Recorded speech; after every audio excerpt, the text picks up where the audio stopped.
I've been up there a few We've had times. way too much Not a lot of effort. packed into Yeah, it. it's easy. You, yeah. And it's just pretty around there Like, too. You no, got we the like lawless, meadows but on one also trail pretty much. going up and down, then There's like you a go through the old orchards on the other side. Right, yeah, Really cool, yeah, that's nice. They gave really nice, yeah. like, can we have salmon in the broth right now? And I was like, oh, I'm going to a meeting, friend. But she looked at me like, there are no meetings on vacation.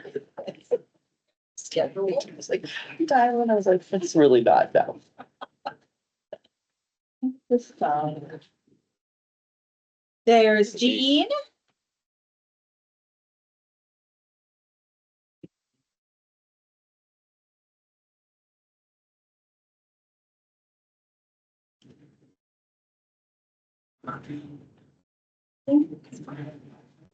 So Jean is off. Yes. Far away. Cause Pin. yeah. That's the one. I always do the same thing. Yeah, everything. All set? Okay, Go. 7:00, and we'll open the meeting. And we'll start with roll call attendance. Welcome, Jean. We'll start with you.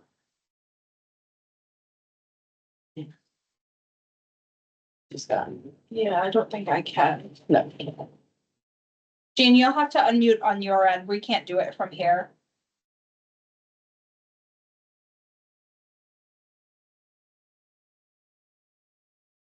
Maybe. Shouldn't her picture come up to, She might not have it. Yeah, it depends on the device. Oh, Yeah. hi, I can hear you now. Yes. Sorry, I'll be able to be on video soon. We're gonna start with our roll call attendance, Jean. Welcome, and you can Okay. start. Just state your name. Jean Belgrafke Hinshaw. Jay Wellens? Shirley Green? Tom Claus, Ed Rippey, Kate Plumley Stewart. And let's see. Oh, public comments is next. We'll start with it. We have a guest, Anna, that would like to introduce Do you herself wanna and get tell us about a her by, program. like here, so that Yes. yeah. you can, that way they can see and hear you online. Hi, everyone. Greetings. Hi, my name's Anna White. I'm from the Upper Valley Lake Sunapee Regional Planning Commission. I'm the resilience coordinator there, and a program that I'm working on is called Thriving Communities Program. And Enfield is one of the 9 towns I'm working with. The goal of the program is to add capacity to the town to increase resilience against flooding.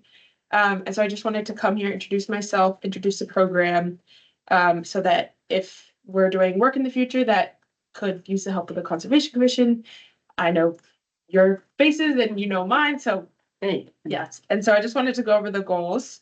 The first one is to explore options in areas to reduce stormwater runoff and possible damages, increase green infrastructure to slow water flow, and to decrease intense flooding, and to provide technical assistance to support a resilience assessment or a resilience plan. So I'm also in the process of working with the Nature Conservancy to have them do a community resilience workshop at Enfield. I'm going to present it to the select board on the 21st.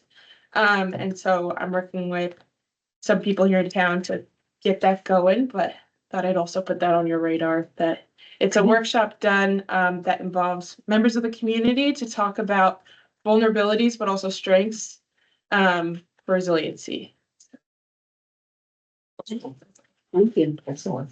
Great topic. When is that Yes. workshop, did you say? It's not, well, I have to present it to the select board and get their approval to move forward, but it should happen in a few months if it all goes according to plan. probably the spring? She'll be in front of us at the next meeting, so I can bring back any information that I glean out of the meeting if you don't attend, because you're always welcome to attend. Yeah. I'm the select board. Oh, awesome. And what other towns are involved in this? Lebanon, Plainfield, and then there's, Newport, Goshen, Leominster, Ackworth, and Charlestown down below, and then there's Orford up top. So everyone's kind of at a different place in dealing with flood resiliency. And Yeah. Well, those are all things that we're definitely interested in. Absolutely. That would great. Do you know, have you talked about how it intersects with our water asset management? Okay, because they're doing some planning around the Mascoma Lake watershed, and then they're also gonna be doing a Crystal Lake watershed. Oh, great. So there would be a good intersection there, Yes. because obviously the flooding comes from the waters. Do you know, who's, Ed should be able to tell you more Okay. about that. Yep, so, and I'm sure he will. Okay. He's on vacation. okay, gotcha. Great, thank you. Well, thank you very much. Thanks, Anna. Take care. Nice to meet you.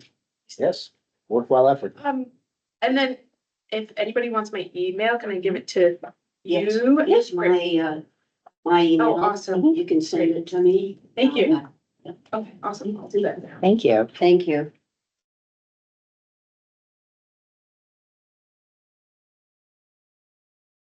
Oops, on the agenda is to approve the minutes of the last meeting. I hear a motion to put them on the floor. So moved. Second, I'll second that. are there any corrections or additions or? Very, very They good. were great. Incredibly thorough. I have two questions. They're not corrections. But on page 2, line 42, it talks about tax map 14A, which is, I guess, the Laramie Farms is supposed to be on that page. I don't have a 14A in my tax map. No, you might be No. missing it. So I must have an old set. Does I don't- anybody else have a Yeah, I 14A? don't know. I didn't bring mine with me. I'm like, I don't use those. I use the computer. So Yeah, I'm not any yeah. good for you. Yeah, yeah, not sure. Let's see. It might have been But- the- It's not a big, I thought I just had a faulty Yeah, set. no, They're 14. Maybe it's, maybe some, saying Jerry copied them all for us. no, oh. Right? Yeah. Well, no, these are new copies. I think I gave you all, I saw my own one. oh, you do? Yeah. Okay, I was Doesn't just gonna matter. check the The old old one to ones- see if it was on there. No, these are recent copies, the ones I passed out to you, that Rob did. But, and if it's not in the, I don't know. I don't have mine. I oh, thought it was. I thought it was, but I can't verify Yeah. that. Tax map 14. No, I figured I wasn't Do using. you have a it. 14? I have a 14. yeah. Yeah. It's supposed to be tax map 14 and the lot number is 47 if it's helpful. I can update both. 47.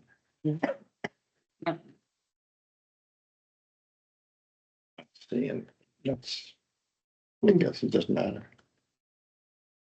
Okay. You said you had another question?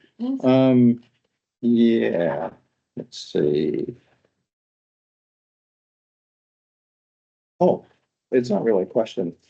Towards the end of the meeting 2 months ago, Tom made a motion to authorize you to write a letter to the zoning board Yes, with the points. Can we get a copy of that letter? you can. Yeah. Yes, in fact, I might have one in here, but I'll send you a copy. Yeah, It's in the records. What did I read? It's a select board. It's in the select board. The records, or was it zoning? zoning, yeah. Zoning. And then they read it into their minutes. Yes, okay. so Yeah, it's in their minutes, but I'll be glad to send you. a yeah, copy. I'd love to do that. Yeah. But, That was all the points we had agreed upon. yeah. Yeah. But no, then, I'm fine with the minutes. Mhm. And I did amend them for that tax map. So the tax map is correct. Oh, okay, okay. So it's a motion to approve as amended. Okay, Okay, is there a I'll- second? I was the second. Who was the first? Oh, I don't know who was the first. Ed, Ed, okay. You want to change it to, yes. Okay. as amended. Yeah, definitely. awesome. Okay, so we need a roll call, vote to approve them. We'll start with you, Jane. I, Approve the minutes. I abstained because I was absent. Shirley Green, aye. Tom Claus, aye. Ed Rippey, aye. Kate Plumley Stewart, aye. Thing is our select board report. That's me, huh? So I know we're kind of out of the habit of meetings, which, you know, if you don't need one, you don't, it's free. So, the last meetings of the year for select board are typically, if you've ever sat through one or been a part of one, they are mostly transactions and end of year type cleanups. So that's a lot of what we did was we looked at the water and sewer rates. There was a public hearing on them. We approved them. We got some really good news. It may be a temporary stay, but our team worked very closely with Lebanon City Hall. And they went before city council on our behalf and got an approval to keep the Enfield water rate. This is the Enfield water rate from Lebanon, not the total town rate. The same. They are working at reviewing, you know, what goes in to make up that rate. And while Lebanon's doing that work, we are not getting the significant increase they're giving their own folks. So that was pretty good news. There is a small increase to cover our portion because we operate, once it hits our lines, we operate our own system. So we're responsible for that portion. Unfortunately, you know, water and sewer rates typically always go up some. So our water rate remains right among, right in the middle is what we were told for the state, but the sewer rate remains pretty high, and that's pretty normal, albeit unfortunate in communities with lakes. So anytime you travel around a lake, right, you don't have that density, and so you're not getting the benefit of economies of scale. The flip side is, from a conservation standpoint, you get the benefit of not having all those systems potentially leaching into our waterways. So, I know it's a double-edged sword, right? So we covered that. We had promised as a select board to do a year-end review of the Johnston Drive properties. And so we took a look and said to ourselves, you know, what is the current status? So, Chief of Police was kind enough to provide us, with a report. And in it, it told us how many calls for service, because we had some significant issues the prior year. There were basically no calls down there, which was a vast improvement. So some of it is just publication and public understanding. They have not done signage because of the cost and trying to keep costs down with all the projects we have going on. But right now, since they're not getting calls, it doesn't seem to be a problem. There is some motor vehicle traffic, and they have asked a few folks, but there's an Airbnb in Lebanon that's accessible that was not there before. We learned, so, you know, there's always some learning curves with those kind of things. And the select board didn't choose to do anything different or pursue, you know, go out and do another. You know, that was a pretty substantial committee and body of work. So it looks like right now it's working as a walk-in and rail trail accessible park. It's pretty nice. And so the feedback was good, and yeah, no substantial changes there, which I think, you know, as a member of conservation is a good thing in my opinion. And I think we joke about it, but they found an endangered willow tree down there. So you guys saw the issue with the abutter who took it upon themselves to cut trees on state land, I mean, on town land. That has been dealt with by DES, and we got a copy of that letter. Yeah. The good news is they didn't, you know, get any of those items that were, you know, of higher concern. And the recommendation was to let it reforested and to not do it again. Right? Like, don't do it. Don't cut things off other people's property. Not a good plan. So the floodway study contract, we approved. And so this has been something, this is related to, it's not this part of the same project, but I think we have a significant concern about stormwater mitigation, all of us. And I think every committee, one way or another in this town, has talked about it in some form. And obviously we have someone here tonight talking about resilience planning. And so the town has committed to doing a floodway study, and it was more challenging and more expensive once we went out to get quotes than expected. It's uncommon now, but the expertise level for the particular needs that we have demanded some of. There were folks who no quoted us who just don't have time, and I think they come and went back and forth and found. I'm gonna say I think it will be a good value. It's looking primarily up around the 4 corridor where we have the commercial area and the Lovejoy Brook area. And it will be mapping the floodways and look, it will tell us some key pieces. Cause I asked, well, okay, so you get a map, like, what's the goal getting the map? What do you do with that data? And so you are looking to see, is the FEMA map correct or not, right? Is all the data we have and that we know correct or not? And then if it's not, how do we get it corrected if it is? What do we do with that information? What can we do? And looking at some planning and possibilities to make the properties there that are existing properties, safe, stable, and I think it's gonna be an interesting project. So as soon as we're not gonna have results soon, but I know that they'll come before you guys. I'll make sure they come to you. So I think it will be very interesting, and again, an intersection with, I think, the Mascoma watershed management plan that they're looking at doing, and also this one from Upper Valley Lake Sunapee planning. And we do year-end encumbrances. That's where every bill we have open and every project we have open, we either commit the money and lock it down, or we say goodbye to it, and it's gonna go into undesignated funding, which is I'm gonna call it the savings account of the town, right? It's Yeah. not really a savings account, but anything that's not expended from the budget goes into undesignated. So we did those. We approved a TAP grant application. Gonna get you the exact words on TAP grant because I'm sorry, the firm was Headwaters we did the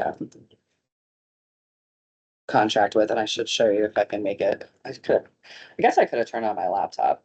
Yes. Okay, this is the picture. I don't know if you can see it at all of the area in the floodwater study. So it's that area right around Lovejoy. Okay. It's very, it's the, Yeah. okay. So yeah, the TAP grant, like Whitney just said, was transportation alternative plan. And so we put in, a TAP grant. It is, $1.9 million of federal funding. It's, it's for we approved in November, the Federal Highway Administration National Scenic Byway Grant. That's the one for the area connecting from down by Shakoma Beach up through La Follette and Shaker Village, and to do a walking trail there. This one is a concurrent grant, and so they came to us. It's kind of you can't use a grant to match a grant, but it may provide some funding, and so they'll look and see Ed will look and see what we win. He's much better at explaining this, but basically it's an alternative transportation, right? So foot traffic, bicycle, and we're applying for it. We don't know if we'll get it. If we do, we would have to put in 20%, which is 382,000 and change. I know we've talked and we've looked at along the way, like how the water comes off the mountain there. And I know Carol Wyman over time has expressed on 4A in particular with the water coming off, looking at that. And so when the select board looked at that byway grant, we talked about, when we're building the trail, catching the water, possibly doing either if it's not like a rain garden type setting, some native plants to catch the water and force it back down into the soil so the siltation doesn't go off. So I think that's all pretty good news. And yeah, we got all sorts of conservation items. And I think that was it for the year. Yep, we've got some. Oh, and they gave us a cybersecurity fraud update, which was, they didn't have much more information for us, unfortunately. So, and an email came in while we were in the meeting. So I expect to hear more when Ed comes back from vacation. Questions? Okay. So the next select board meeting is on the, Oh, but there isn't one this coming. no, hang on. It's weird. This time of year is weird. Is it the day, Tuesday after, Civil Rights Day? Oh, this is fun. It says you can't open. I can't open it. Why can't I open it? And Whitney, It might be. I did forget to say. For some reason, I'm not on the Wi-Fi here. I forgot to make one little note on the minutes. Oh, that's okay. Jay he's marked absent, he was excused, Okay. let me know. Okay. We already voted on them as amended, so I'll just make the change. We all accept that amendment. And tonight Carol's excused. So, I'm on the Wi-Fi now. Okay, here we go. Calendar. I'm not gonna lie to you guys. I really miss the town calendar. I do too. I have regrets. I I'm had to make my surprised. husband a town calendar of my own. But I'm surprised he I couldn't- made that. it is the 21st, yeah. Just Tuesday. Oh, no, I think all 5 select board members really like the town calendar, so it wasn't a. It we was don't so like nice because even though sometimes it was changed a little bit, all the committees were on there. Now I'm writing them all down. Another calendar. Yeah. Right, and they weren't uploaded online yet, so I couldn't finish doing that. Some of them are, but it was only until like halfway into February. So, yeah, like Whitney said, January 21st, 6 p.m. Okay, great.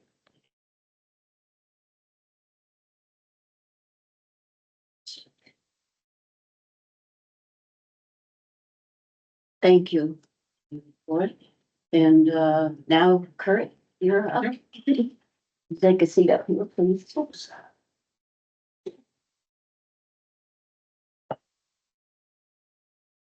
I have a flash drive with one of those, hoping we could show them.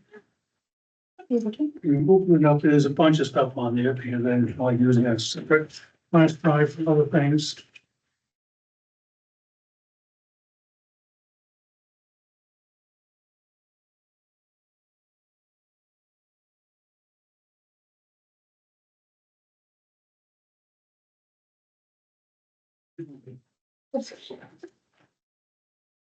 Hmm.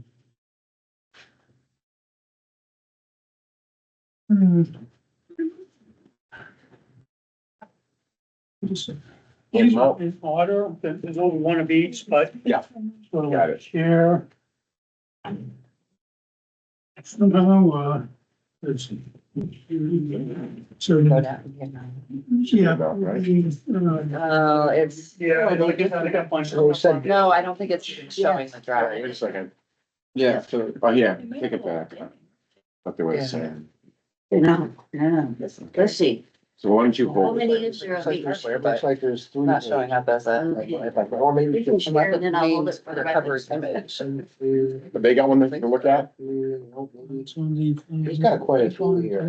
Well, definitely you're gonna have to. Yeah, share. That's just That- to remove it, I think. Instead of just yanking it, you. Oh, let's see. Yeah. Is there three Try that. pages? I think it's, this is, it's the whole, we're going one page of each. One page of each. And each one's green, showing the different roads. Oh, Class 6 roads, yeah. Right, This one. right. oh, yeah, So that's what he did. okay, well, Well, he's got a presentation coming, so we'll Yeah. do something on the screen. or So I can spread them out over there if we need to. Yeah. Yeah, I don't see. Well, downloaded onto, well, here's, yeah, here's. No, I normally, Quite a few. Yeah, I know, you, well, if Yeah. you scroll the bar down, scroll the bar down. yeah, that's what I'm saying. Like normally it would pop up down at the bottom. Yeah, Does it? yeah. Oh, I know why he did that. Can you use my laptop? That's a big. No, this is the one running the meeting. This probably shows each of the. Okay. Yeah, we'll give you a little. Or, and try, maybe try. So he probably has to put this together as a puzzle. It shows, Start with the edge. yeah, Start with the edge. Here's the. I bet that's how it works though. We'll have to do something. If you put it together as a puzzle, you'll see the whole town and where they're located. Projects. take a look at it. That's Well, weird. Visual photos. This is not the one. Huh? Most wonderful one, Is computer. this a puzzle that we put together? We always take the like end of year Yes, computer, mud put it in pond, here. It's not a great. I place. don't know why it's not. Yeah, 'cause I bet if you get them together right, you'll see about where Here's my they're. quad mode again, so I don't know if you're putting them together. Okay, so here's my. So I'm not. Do they a have- user, so that's not. These two go together, this is all No, I county. don't think that's. These two go together. Normally it's This right is- not. Yeah, with the end of the, Like doc, like you said, yeah. You were right. Chops up on my, Hmm. I got chopped at home. Yeah, Right? could you go? Wait a second, maybe. And I got on my own. Here, Old can I- County can I Rule. go For a second? Lebanon, Canaan, Okay. Hanover, yeah, Windows and there's gotta be. Perfect, so my. Well, if it doesn't, you No, know, this is just another view, yeah, like I said. Same thing. Raw. 35, yes, It's but it's. basically just photos that I took, so you get a sense That's of cool. what I'm talking about, Good the view. condition of the roads. It just helps you visualize. Oh, Julie Brook. Yeah, that's Lovejoy Brook. And what's that one up there? Probably. This is Mud Pond. This is Dusty. No, they partitioned the, Search for like, what was it, like Forster? what was it called? The, Yeah. Never heard of it. Just try. Yes, yeah, I mean, Oh, wait, we need to be in this PC. Where's Dustin Road? Is that off of Potato? Oh, see, it's not picking up Here here. with that road, I haven't, is there anything else here? Sunrise Farm, it's off Klug, Yeah, try. yes, Okay, in between, okay, Klug and Lock Haven. okay. I honestly. And then where's that one located? Yeah, it's making noise. This one is I recognize it, yeah. Methodist Hill Road. Oh, that's the land that we were looking at. Remember, we wanted to, put a state town forest there. Yeah, the 100 acres. Sometimes get something from I've walked that one, yeah. That one's really rough. That one's hard to really stay on. It's really rough. This one I've walked a lot. Is that the one? Yeah, Good shape. I mean, it would definitely be in. Yeah, the that's cloud. Patrick. Yeah, that's where it always pops up when I do it. This one I've walked a lot. It's in really good shape. I've always walked that, cause this goes up to this goes by the property, Yeah, the Laramie stuff. It goes Yeah, up 'cause to the- the. and the to windows the drive ledge. wouldn't have. And it wouldn't be ledges under, and, there you would know, the be- trail. Mm-hmm.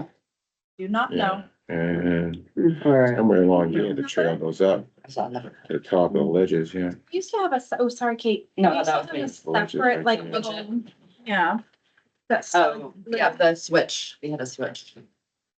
Is it down here? Let's try that. Is it? I think it's. Technical. These are the name. We should have a bingo card for this for meeting. Do you have to unplug any wires? Is there a presentation?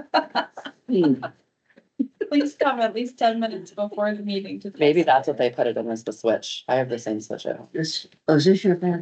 I put that back. I put those over there so that people can have them. Nothing's showing up for that either.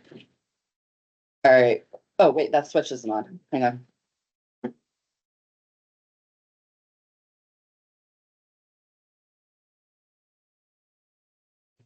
Is this it? Yep, that's it. Okay. That's it. Okay. Okay. I'm sorry. I'm like, oh, all of a sudden I saw the light wasn't lit up, but I was like, So let me see. Okay. Let me know if you need to scroll. Where is it? Yeah, we're ready to listen. The old country road. Okay, we just, one of them should have all the. So all the hard copies he's showing us, he's got on the. Plastics roads. This is just On the one close up. side, plastics road. I just didn't read it. Good. Okay. File that has all of them together. This one? Yes. Okay, we just start at the top. Now, let me do my little scale. And then we'll go through the roofs. So,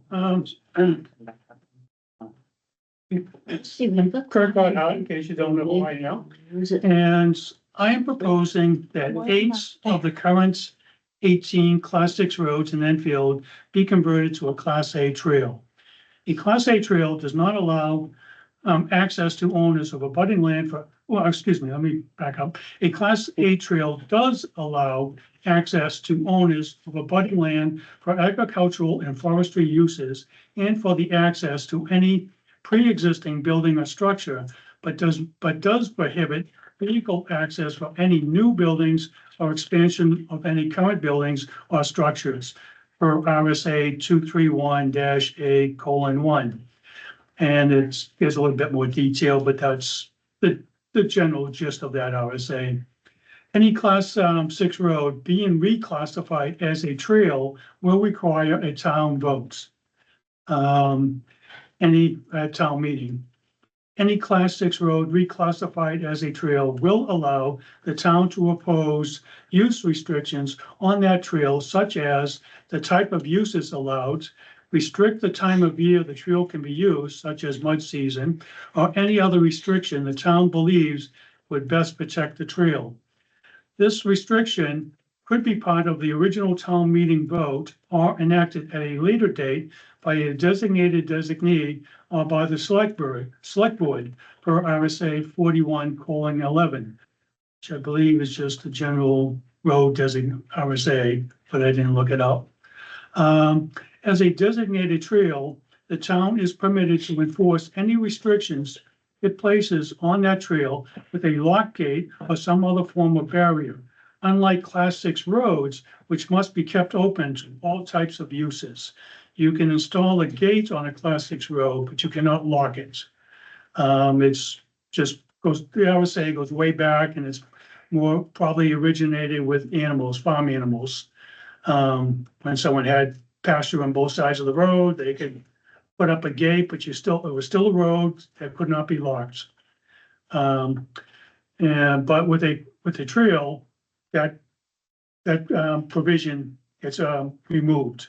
So you could put a lock gate if you so choose, or some other type of barrier. Currently, the only restrictions allowed regarding the use of a Class 6 road by the general public is a weight restriction, which is similar to the road posting done during the springtime, that are for the Class 5 or better roads, when the town and the state puts up those signs saying no vehicle over this weight unless you get permission from the road agent or the public works guy or somebody else. But outside of that, you can't place any kind of restriction on use of a Class 6 road. Because the town is not permitted to spend money or provide any maintenance on the Class 6 roads per RSA, state law, but the public is permitted to drive on them, any sections of the road that is prone to erosion will become eroded very quickly, and then it becomes impassable for most uses. And some of the photos that I have will show that. The management of any town trail is the responsibility of the select board or its designee, but this responsibility can be delegated to a volunteer group, town committee, or commission per RSA 231-A:7. So like the trail master or you folks would become the designated group that takes responsibility for doing maintenance on those roads or trails. Where currently you can't. I don't even think you can even spend your Conservation Commission funds to work on a Class 6 road. Because it's, that my understanding that those funds came from town funds, town money. Unless that's changed at some point, but that's my understanding.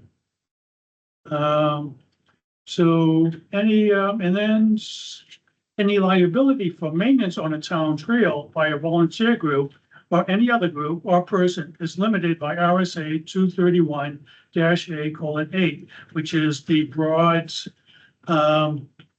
limited liability that all towns have for volunteer groups doing work on behalf of the town.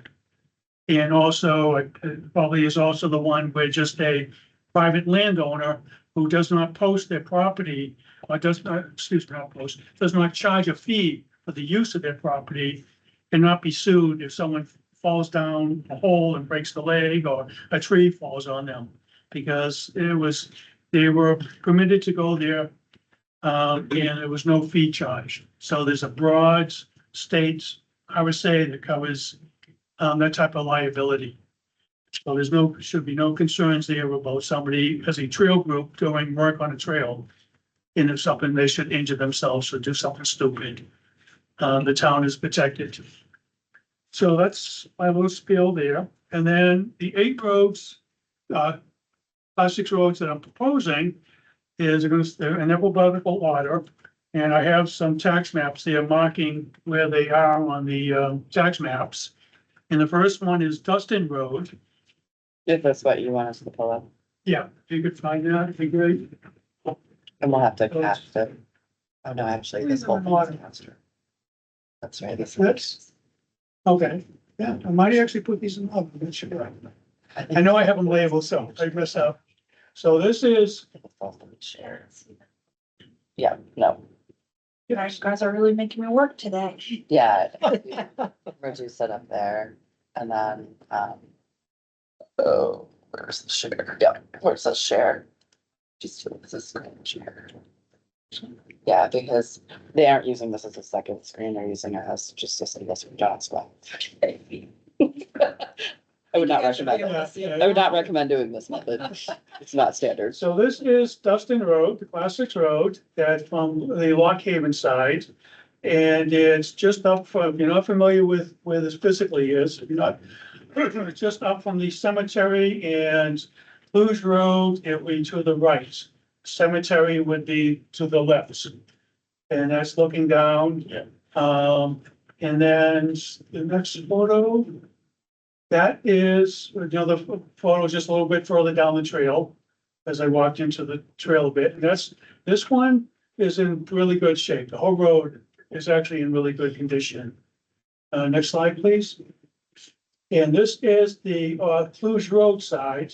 It actually starts where, right there is the actual Class 6 road. But number of years ago, a budding property owner asked permission to use part of it for his driveway. And I believe it's the house that goes up to the right, but I'm not positive exactly which one it is, but that's what I believe that's roadbed goes to. And the rest of the Class 6 road is about halfway up onto the left and goes into the trees. The next slide is right there. That spur that goes to the left is where the Class 6 road continues. It starts on Cluj Road and continues into the woods.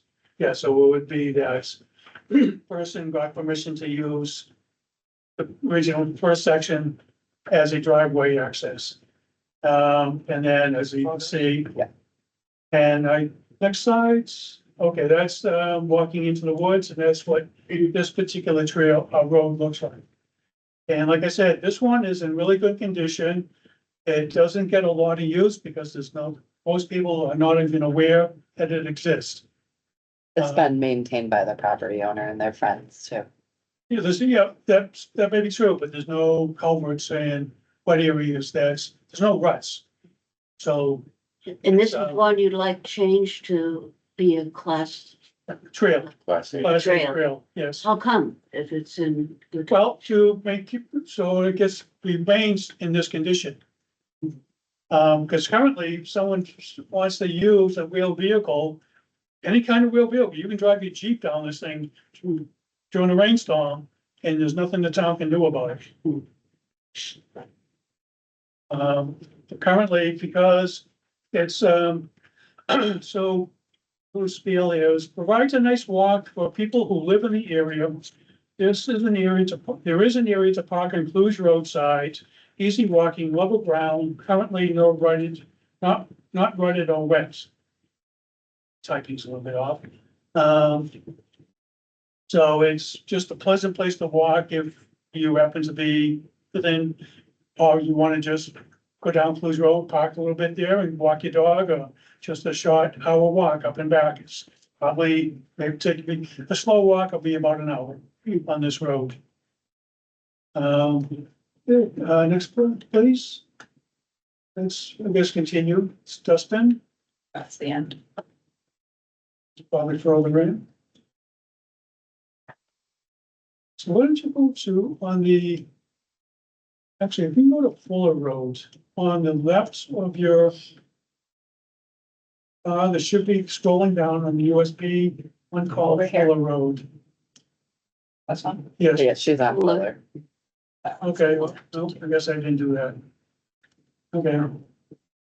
Okay, there it is, there. This one, but was empty. There wasn't anything in there. Okay, well, for whatever reason I missed Fuller Road photos.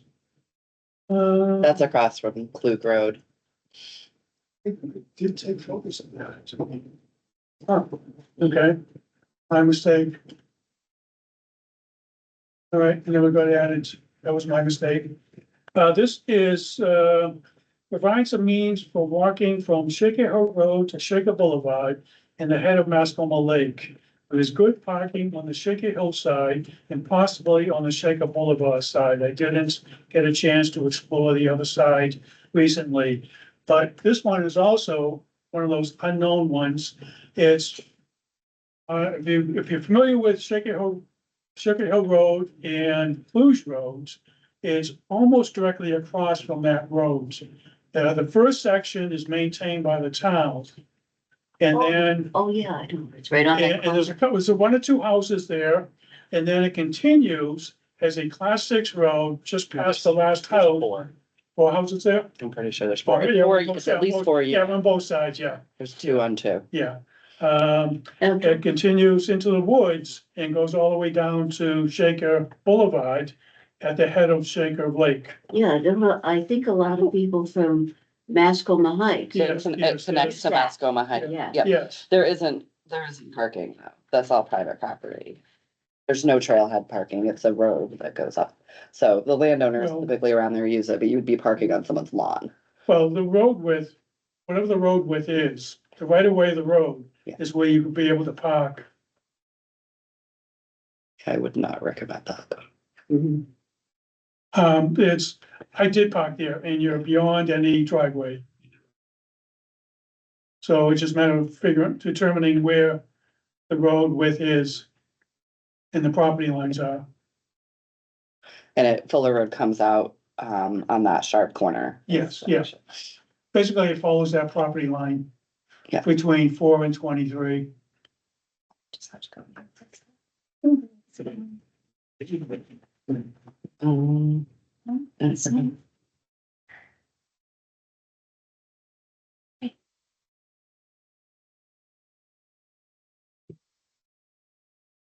So the next one is Hackett Road.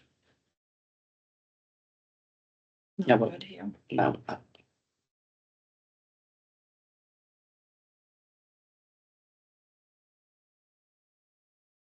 Okay, Hackett Road, all of the class 6 section, the bottom, it comes off of Route 4A. And the first section is maintained by the town, and then it turns into a class 6 road. And all of the class 6 section of this road, is located on the New Hampshire Fish and Game land. This class 6 road, which I'm hoping to make a trail, provides public access to a large portion of the New Hampshire Fish and Game land located on Shaker Mountain. And it also connects with the other class 6 road, Goodhue Hill Road, but is easier walking and better parking. I walked the full length of this road and it was just a nice, easy walk. It was very easy underfoot. The ground was smooth.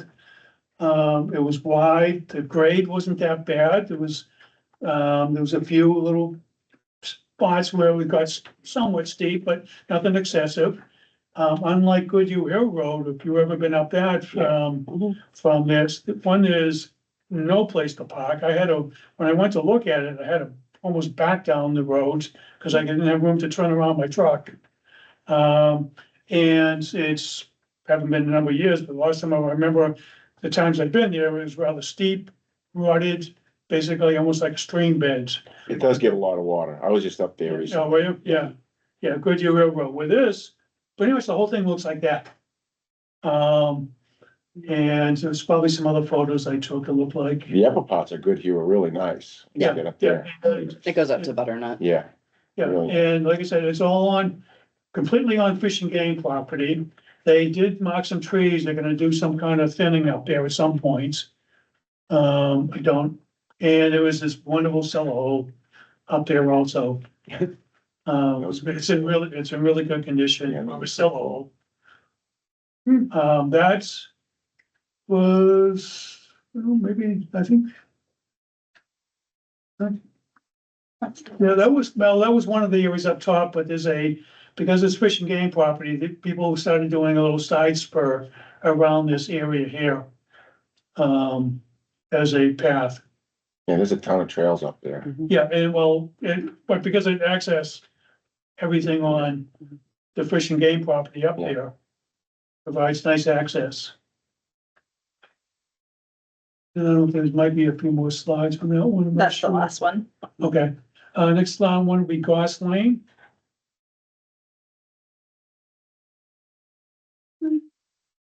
And Goss Lane, which I still call Blood Road, because that's how I knew it as when originally, goes from Potato Road. And due to, long time ago, some strange thing I could never quite figure out, the first 1,600 feet of it is class 6. It was a road, was discontinued at some point in the 30s or 40s. Somebody, or some point in time, also I think like in the 50s, requested that some section of it be reclassified as class 6. And it became the first 1,600 feet got reclassified as class 6. which, but the path, I call it a path because in Enfield it's been discontinued. Does actually continue to Riddle Hill Road in Grafton. So it goes quite the distance. And there's, some other spurs off of it in the Grafton side, I believe. But the class 6 portion, this road is heavily used and the Enfield portion has been excessively degraded by motorized wheel vehicles for a number of years. I've been walking that road since I moved here about 30 years ago, and just over the last 10 years, 15 years, it's gone from a decent walk to almost impassable at times. The Enfield section is abutted by the Society for the Protection of New Hampshire Forest, which is a conservation group that owns the land looking down the road would be the land on the left, and the land on the right is owned by the Grafton Pond Land Trust, which is also a conservation group. Well, I shouldn't say group, it's more of a family trust type of thing. I recommend working with the two abutting property owners to help protect this class 6 section of the road from becoming completely impassable. And the other slides on this show some of the areas. That's one of the areas there. And then it turns into this. Yeah, that's climbing right there, isn't it? Yeah, it's literally. Yeah. It's been that way my whole life. Yeah. Yeah. Oops, I'm sorry about that. That was my, yeah. I must have fixed them on my computer, but That is maybe pretty much. I didn't. Okay, yeah. And people are still trying to four-wheel through this by going around this area. So you're just making the area worse, wider and worse. Last one. And as you get further into the path in the Grafton Side Road, it turns into a decent walking path. It's just unfortunately, the first section of it is just extremely eroded due to people using it and when they shouldn't be. With a wheel vehicle. I've been down there when Jeeps have come through. And watching them just four-wheeling and almost like bouldering through this stuff. I mean, that's a permissible legal. Right, I use. know, and that's unfortunate, that is what's allowed on a class 6 road. But this is what happens because there's no maintenance being done on these roads, it just gets degraded. I mean, it's one thing if you have a four-wheeling, but you maintain the roadbed so you can continue doing that without causing further erosion, that's great.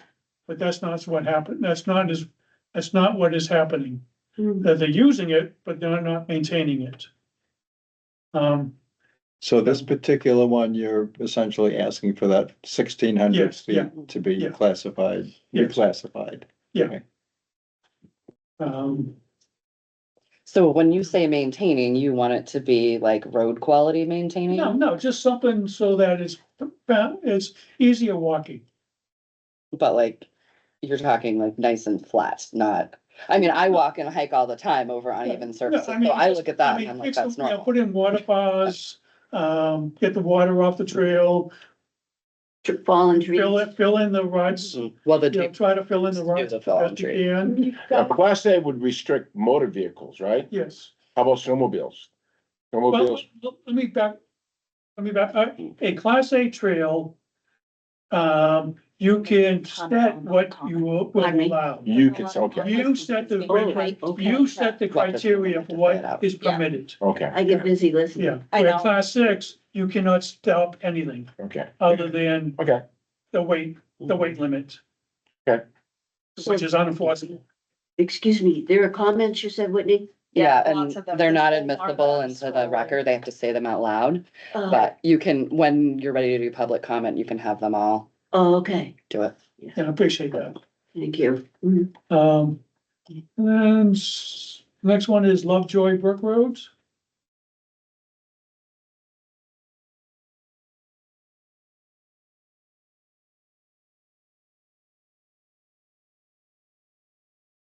Okay, so Lovejoy Brook, class 6 from the town wellhead turnaround area, which is that photo.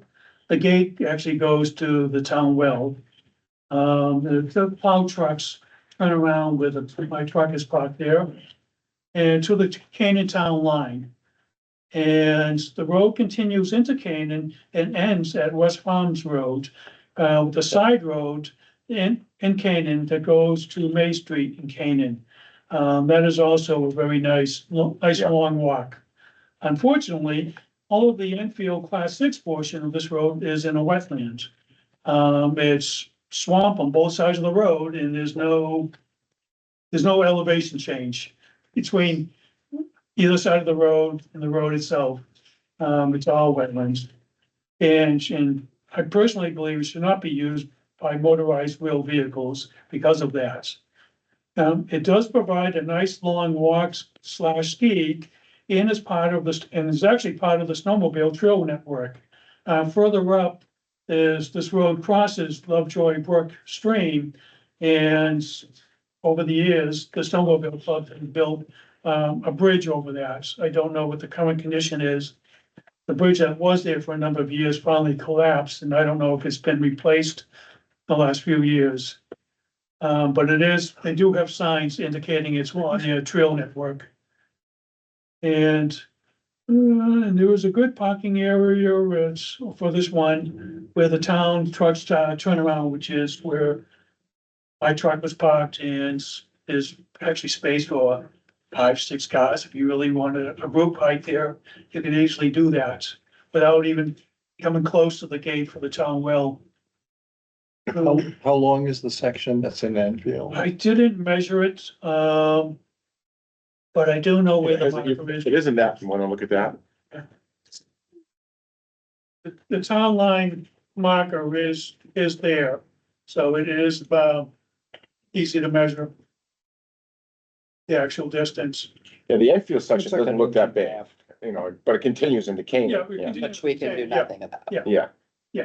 There's nothing we can do with Canaan side unless they're interested in working with us as a Yeah. joint project on these roads. But the problem with the Enfield side is that both sides is swamplands, and any rain, that's what it becomes. Yeah. And there's probably might have been a few more photos there. Yeah, like that area there, and you can see how the ruts form. Snowmobile sign, yeah.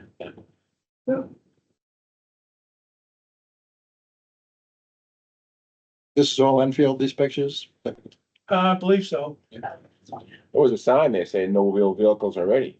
No, it's Yeah, well, for that the was date. dated, yeah, that's the mud season. Oh, Um, mud season, okay, Yeah, we have that on, yeah, okay, like Mud Pond Road has that. yeah. Got it. Also known as. Yeah, there's signage on maybe 3 or 4 of the class 6 roads. None of the other Yeah. roads have any type of sign even indicating that it's a class 6 road.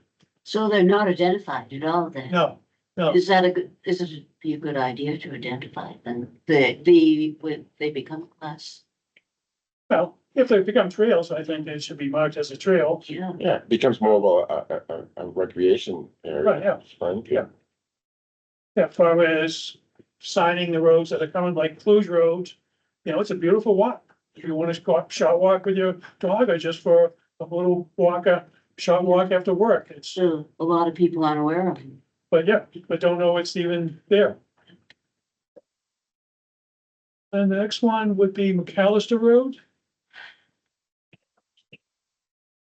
I don't know if I never got up there, but you folks probably. Oh, yeah, I have. Yeah, you public's familiar Next because to of town Atherton. property. Yeah, that's the one we were talking about, the town forest. Yeah. Yes, I've walked that, that's in rough shape. Yeah, yeah. That's very rough shape. So my notes on that one would be work with the current property owner who purchased the property from the town and see if they are interested in creating a trail network in this area using McAllister Road as a starting point. That was discussed during the whole meetings that the town was having with the abutting property owner, which I believe is the current owner. Yeah. That they would like to do trails there or keep it open for the public. And along the line of Patches land there, it's kind of nice. There's a stream that goes Yeah, right along yeah. the border of the Patches. Yeah. To the town line of Lebanon. Yeah. It's really a nice little walk. Yeah. Although, weren't there some roads that got removed recently? Lebanon, Lebanon came to an agreement with the Patches. I don't know what it was. Yeah.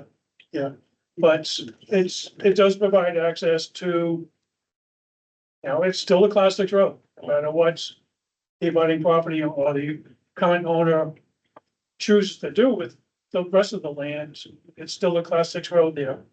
And my end is, listening to them during that whole discussion, those public hearings, did seem to be interested in having some type of recreation, Yeah. open recreation there. Yeah. So it's just, Now, if one of these roads is totally on someone's property, can they choose to? no, They no, can't. because it's still, A class 6 road. it's still a town road. And that's when he was explaining about that, like gates and bars. Like you might have a farm, it goes through your field, so you Yeah. can't lock it. Right. So, I mean, I wouldn't travel through someone's cow field, but you can, Yeah. depending on where you are. Oh, Mine, they'll steal your lunch. yeah, wild pigs. Next one is Mud Pond Road. Carried away with my photos in this one. So Mud Pond Road is a nice walk from Lock Haven, actually class 6 from Lock Haven Road, to the Canyon Town line. Follows Crystal Lake Brook, provides access to a complex wetland area Yeah. and access to several town-owned lots that are further down near the town line, Canyon Town line, but there are lots that are owned by the town. Currently, there are 2 unlocked gates, one unlocked gate at both ends, and that's the gate that's on the Lock Haven side. It's unlocked. And they just recently, this year, I believe, the local snowmobile club has done some trail work to fix the excessive damage that's been done over the years by motorized wheel vehicles. Basically excessive rutting and mud holes at the stream crossings. And I believe I have some photos further down. That's one of the culverts they fixed. That's just sort of the general chips that you can see. Okay, that's all wood chips that the snowmobile clubs put down. That used to be just big mud holes. Everywhere there was a stream crossing was a huge mud hole. And that's the Canyon side coming in. There's a parking area, there's a plow truck turnaround to the right of that sign. And that's the last house, and there's the gates that's on the Canyon side of the road. And Correct. that's, Excuse me, so the town can't maintain a class 6, but volunteers can? well, They do it all the time. this is the only class 6 road I'm aware of that has had any maintenance done on it, and it's only been this year. They came to us. I know, Yeah, they came but to no, us. but what he said about the not being able to be maintained, No, it's just That's with what- public, Town fund, yeah. town using fund. taxpayer Town fund. dollars. Yeah, okay. Yeah. Yeah. No, I mean, people go out, the reason these trails are open is because of usage, right? Otherwise you'd have a forest. right. So there are people out there privately picking things, trees Yeah. up out. That's why you can walk through. Yeah. And I mean, let's be honest, your average citizen isn't walking with a chainsaw or equipment. It's the people with the wheeled vehicles taking care of it. Well, they're clearing the blow downs. This is the first time in the 20+ years I've been walking these roads, and the only road I've seen where there's been maintenance done on the road bed. Yes, they do the blow downs, I see that a lot, but that's it. If you could tell me which one I'm missing, but I think you'll find the people online can tell you. where though? Because I haven't seen it. That's my point. I walked all these roads and I've not seen it. I think you'll find out in public comment. Okay. Yeah, and it's only been this year I have seen this on, and this is Mud Pond Roads. And they did extensive work. They spent a lot of time on this. That is, and they filled in, if you talk to them, they'll probably tell you what the condition was prior to these photos being taken. It was pretty bad. It was rough. And my last one is Old County Road.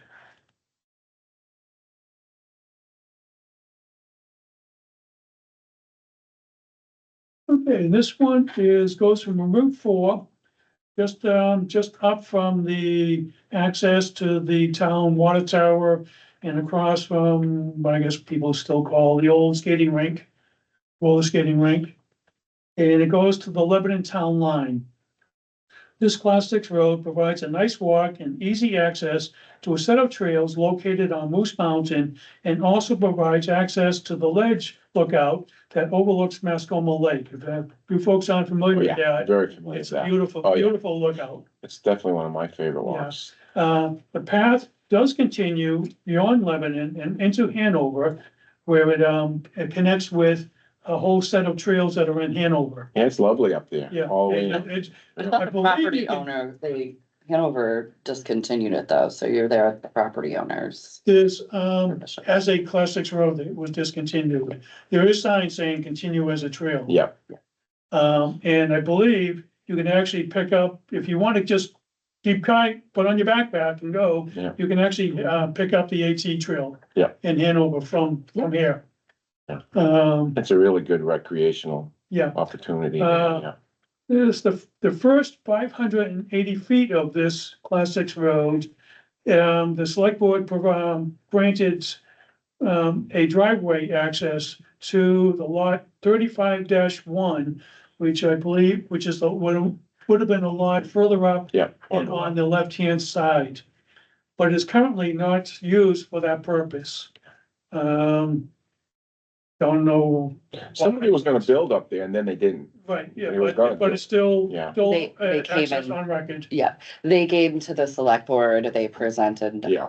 And the agreement was that they had to maintain it and operate it too. Yeah. And he went through all of the, we asked the questions about like the width of the road. Yeah. And so if he wants to use it, he has to maintain it Wasn't there something about also maintaining enough place to park a couple cars? at the there? top. At the top, right. Yeah. Yeah, I remember that. So currently the status has not changed.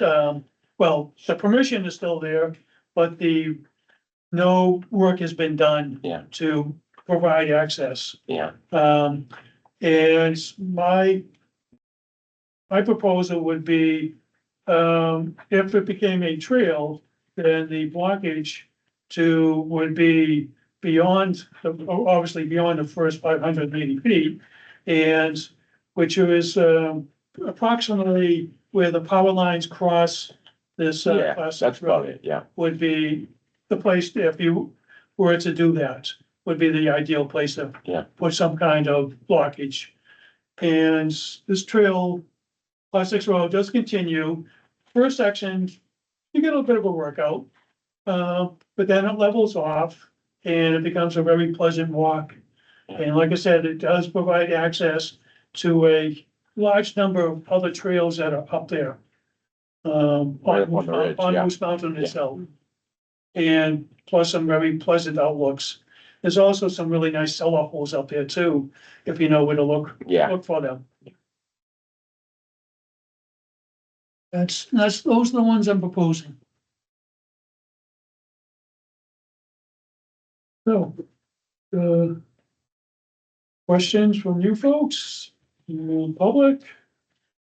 I mean, I have a list I think I wanna know what the current trail mileage is in town. What do we have for existing trail miles? Uh, We have a lot of trails in town, so you're asking us for more trails. Tell us how much exists and how much you're proposing, so we understand by percentage why we need more trails, right? Because Mhm. one of the things we have to do when we go to the public and say, we wanna spend a bunch of money, is, well, you're proposing upgrades. You're saying that they need to be maintained if they Can I need to. can I correct you on that? What? I'm not proposing spending money, I'm proposing changing the status. Well, okay, so I will say that you are pitching they're in terrible condition and that that's a problem. Why change the status if you're not gonna change the condition? To prevent further degrading of the roads that are in poor condition and prevent degrading of the roads that are currently in good condition to maintain them in good So condition. you want them to be only pedestrian and you wanna prohibit wheeled vehicles. Your goal is to prohibit wheeled vehicles. My goal is to make them trails, and as a trail, then the select board, conservation commission, or some other designee can come up with a list of permitted uses based on which the trail can handle. It doesn't have to be a blanket. It can be this trail has this use, that trail has that use. Because you can do that with a trail.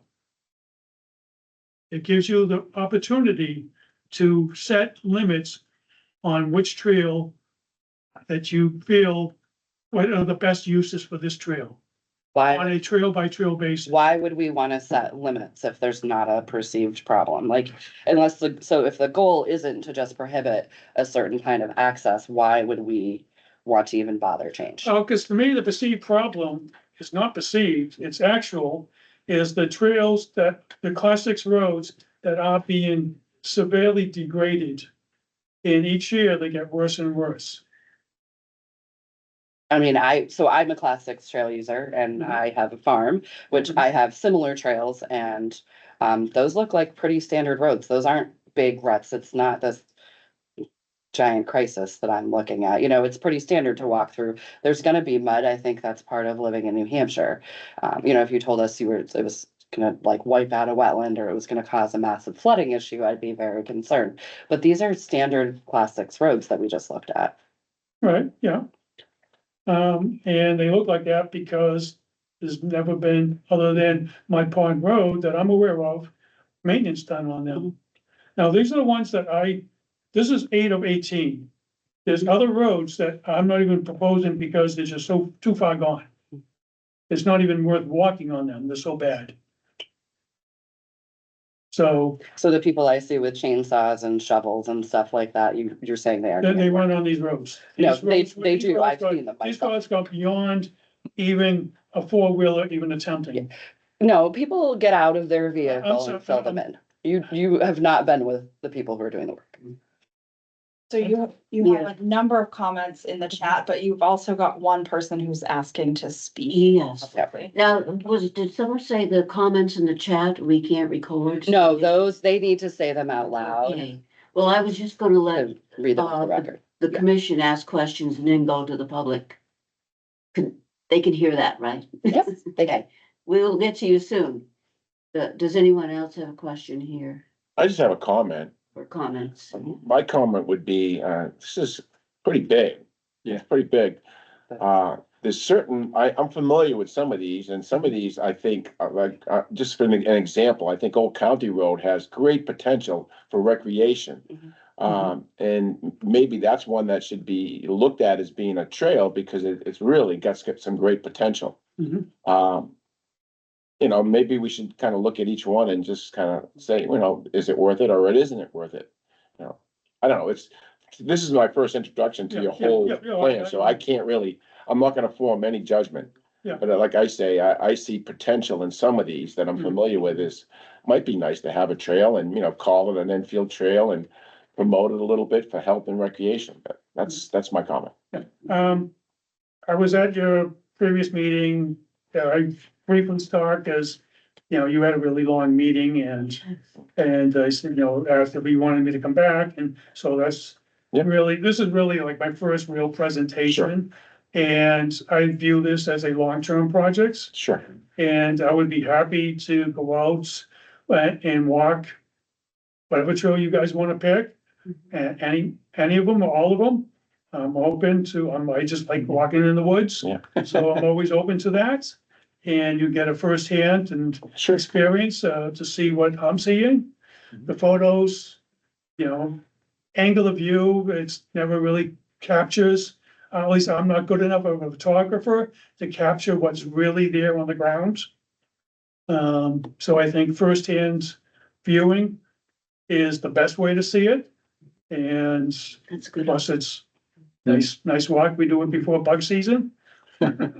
After bug season. Did you have more questions? You said you had several. Yeah, I think, I want to know what the proposed increase mileage is. And then I'd like to see a budget. We have a budget for trails now. So I want to see what your proposed increase is, because there's no point in doing all of this work if you're not gonna maintain it, right? So right now you have folks who are driving wheeled vehicles who, contrary to what Kurt's saying, are doing some of the maintenance. And so who is gonna go out and clear these trails and keep them open, right? Because they don't stay open unless you use them. So I want to know what the budget increase is gonna be. And then what is the overall goal? Like, do we have a current usage number? Are we trying to attract new people, or are we doing a public information campaign? What's the projected increase in, because I want to see us have something that has value, right? Because if you close it off to one group, which, they are stakeholders too, right? Because we have quite a few stakeholders. You have your landowners and you have your private and public groups, the family trusts. You have your snowmobile clubs, you have four-wheel drive and off-road, you've got pedestrian. No one's mentioned the equine groups. Equine groups, that's I do no longer ride, but, they, obviously, when they go through, the trails end up kind of interesting if they go through in the mud, but they have a particular interest in having some of these open. So what is the goal of all of this? Why do the change? I guess is my big question. Unless you have a stated goal and you have these kind of numbers. And I guess I will say for the record, I'm not a big fan of telling wheeled vehicles there's nowhere to go. I think they're roads for a reason, people do. So, well, I don't four-wheel. I have many members of my family who do, and I grew up doing it, and I think not everybody has the same form of enjoyment. So, well, you might like trails. We have many, many trails in Enfield. There's very few places these people can go. And, they're the ones out there picking up the trash, taking down the down limbs. And so why do we dislike them so much? We don't want them to have a place to be. Mike, I got a couple comments Okay, too. go ahead. With proposing 8, I'm kind of overwhelmed with the number of roads you're proposing, to be honest with you. If we were to consider this and maybe approve a few of them, which seem really reasonable, could you tell us if we say the top 3, which are the top 3 in your mind? Well, it's a matter of what you're, I mean,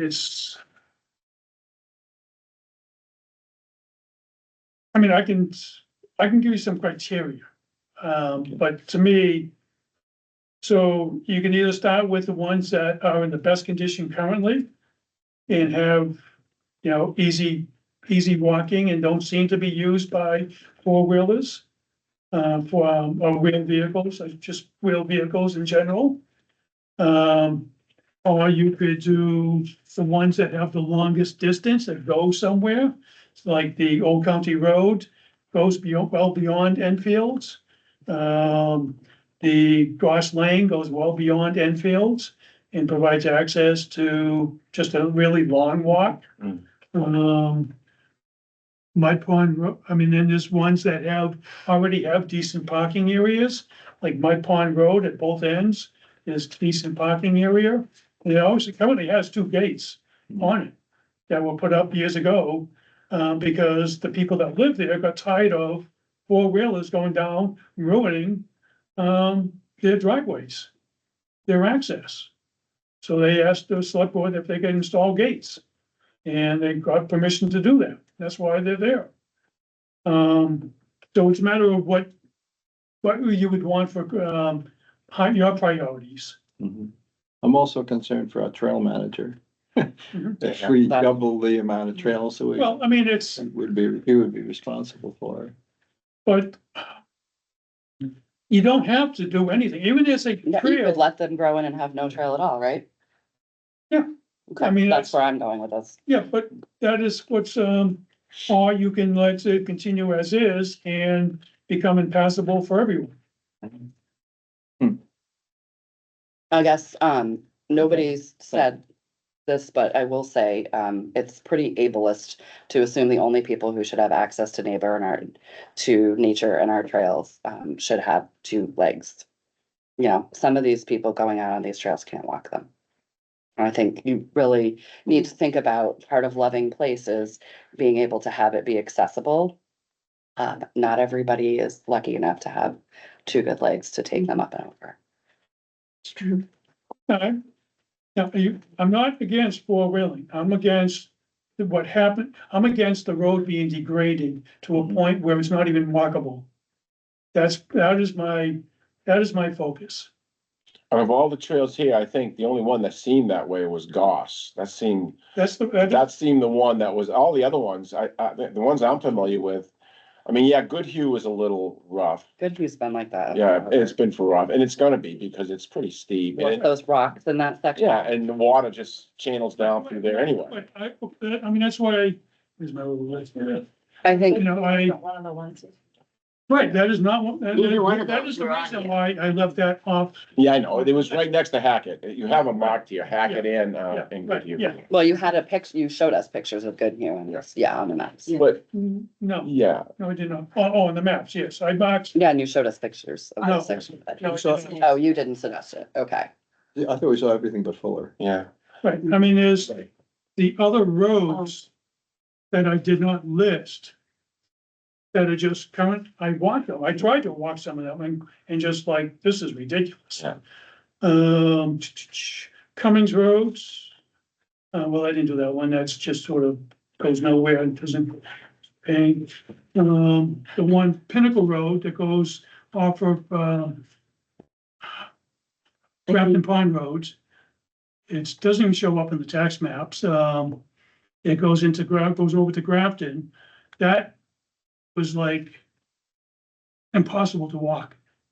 Yeah, well, those, I think we need to let the public have an opportunity. yeah, we should kind Yeah. of think. a little bit. Can you Yeah. have any idea who was on there first, Whitney? There's one that They wants to usually have speak, numbers. and the other, If you go to the. I people- can't see David from here. Plumley had If you his go to the hand up people setting- earlier, but as far as like comments here, tell, they Got a would whole need order. to have Yeah, their, yeah. So he has his hand up. Yeah, I'll just, ask those that wrote comments to tell us yeah. thoroughly. So you'd have to ask. To have it on the record, the people who wrote comments would have to, orally speak to, say your comments. So, and we'll take all of the public input right now. So usually if you tell the first person to unmute, so David was first and then we saw somebody else who had their hand up. See, I can't see from here, so go, Okay. you two. So go ahead, David 'cause I Plumley can't was, tell from here. and just in full disclosure, David Plumley is my brother. Mhm. Okay, and was David first? Yeah, he was. Okay. he was. There you go. Can you hear me? Yeah, Yes. Ken. Hi, I'm Dave Plumley. How's it going, everyone? Good, thank you. Mhm. And I'd just like to say that, yeah, I appreciate what you guys are trying to do and maintain and keep the trails in good shape, but there are some inaccuracies of what's been said. I know personally, because I spend probably close to 100 to 120 hours a year of my own time maintaining these trails, plus Hypertherm Associates in Hanover, Lebanon pays us associates, each associate 40 hours a week. We have 1,500 employees, and we use a lot of our time for community service on these roads, these trails. Between cutting back limbs, cutting down trees and removing them, grading water bars, installing and maintaining the culverts. We do a lot of it by hand with shovels, pickaxes, wheelbarrows with material that we hand wheelbarrow in sometimes. I've also used my personal excavator on some of these trails in other towns where it's been requested by those towns. I pay to haul my excavator there, pay dump trucks. Actually, Jack Emerson, I believe, is on the call, and he's hauled a bunch of material onto Class 6 roads as well, and has his own personal excavator he's used on them. He's an Enfield resident. So that is inaccurate saying that none of these trails are maintained other than snowmobile clubs. Many of us are in the four-wheel drive clubs doing this maintenance.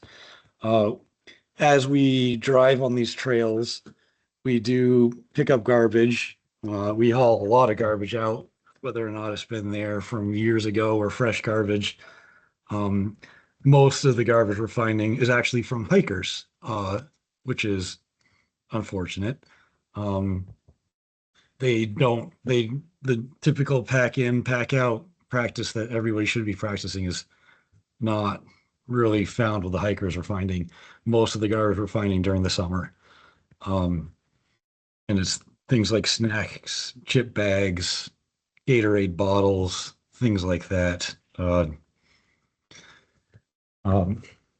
Most of these trails mentioned are easily driven with fairly stock vehicles or stock Jeeps. And saying they're not walkable, maybe they're not something like a maintained rail trail or something, but they are absolutely walkable. They're not like hiking a mountain or anything like that. They are very passable walking. And like I said, especially at Windy Blood Road and Blood Road, a lot of that erosion there was created probably in the last, I think it was 7 or 8 years ago. They logged up there and the skidders destroyed that road. And we went up and fixed quite a bit of it. And then we had Irene and some of the other hurricanes that did a lot of the washing out, not the vehicles. So you do have to consider that a lot of environmental erosion happened not just from wheeled vehicles. Most of us with our wheeled vehicles are very respectable. We're not out there spinning our tires. We're usually crawling along in a slow group, usually family oriented. We go out, we picnic, we stop, we look at the cellar holes. We maintain some of those cemeteries along the trails to make sure they're not getting defaced and littered and destroyed. So we're not doing just the trails. We're also taking care of cemeteries and all that kind of stuff. We find the heritage of everything out there very interesting and neat. Quite a few of our members in these are handicapped. They couldn't walk these trails as they wanted to. This gives them the access to get up to things like Butternut Pond, to be able to go up there and fish along the edge, walk along the edge. Things like they used to, I have a friend that can no longer walk. He used to love going to Coal Pond. He cannot get up there anymore. So Butternut Pond via Hackett Road or Goodhue is one of his favorite trails to be able to just drive up. And his vehicle is not anything incredible. It's fairly mild. And if there are trails with damage and you guys want to see them fixed, we have so many volunteers that love to volunteer. We'd volunteer materials, hard pack, crushed stone, culvert pipes, equipment, dump trucks, whatever is needed and whatever's allowed. We just recently did a section of the road up in Grafton that came out amazing. And I've got some pictures of that if you guys wanted to see. But I can let Scott talk, I think, unless you guys have questions for me or are interested in anything. So what is your group? That does this? There's actually a whole association of four-wheel drive clubs, which Scott will be able to talk more about.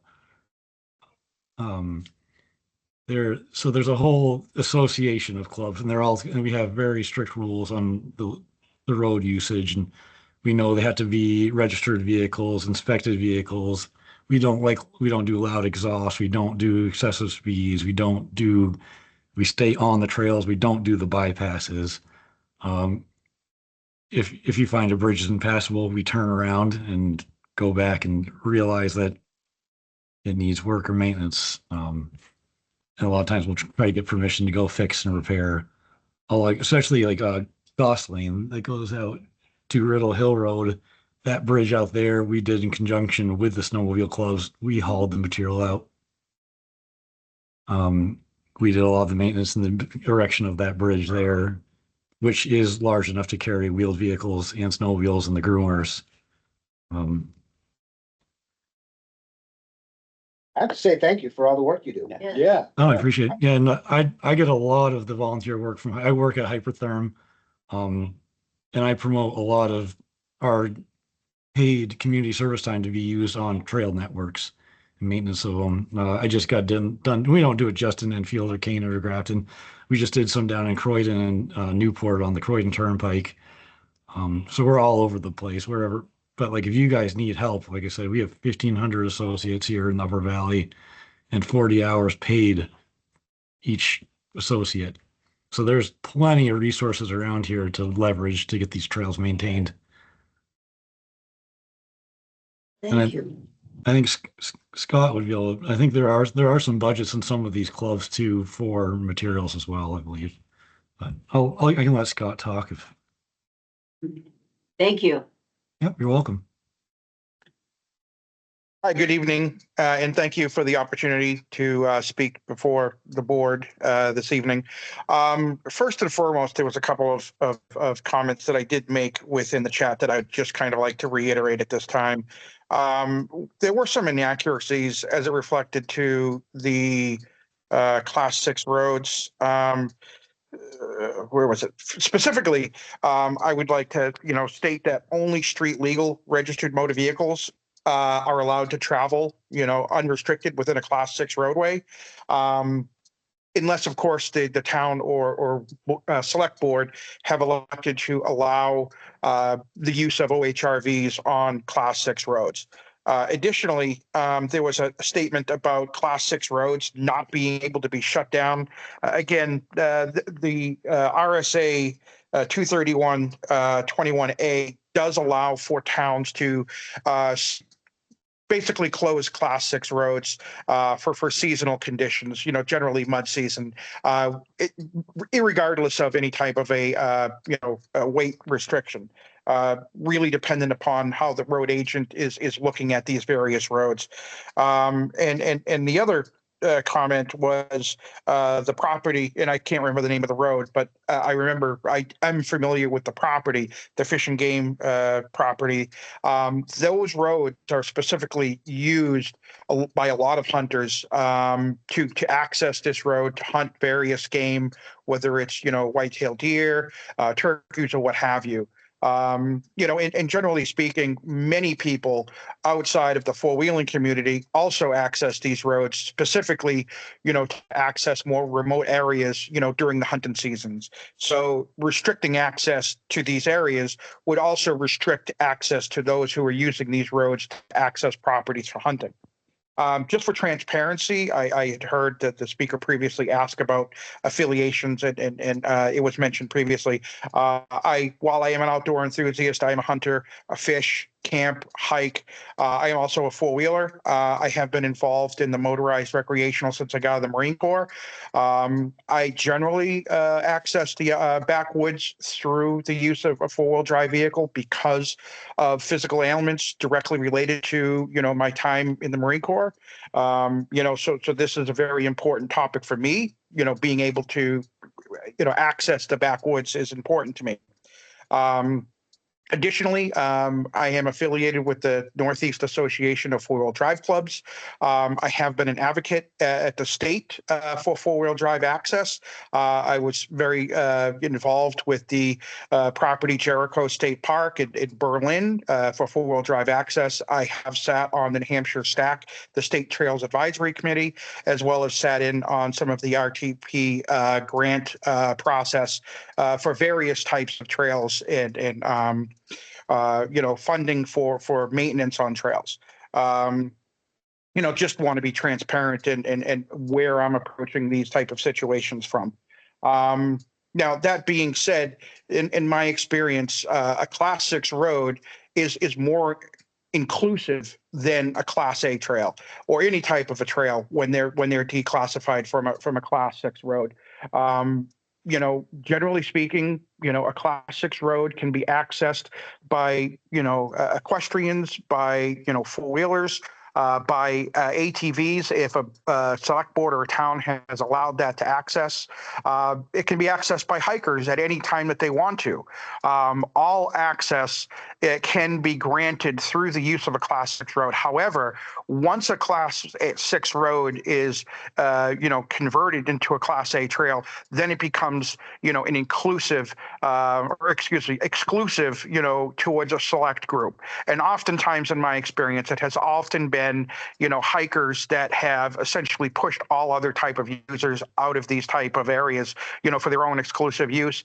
And while I don't have an exact number of miles of trails for hiking in New Hampshire, there are thousands of trails that I can think of off the top of my head between the White Mountains, the Monadnock area, and all in between.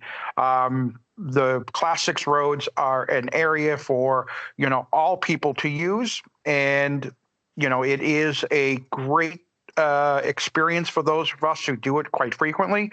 It's already been mentioned that we do, maintain these roads every time that we're going out on them, whether it's, cutting down the trees and moving them aside so everyone can access it, filling in ruts or what have you.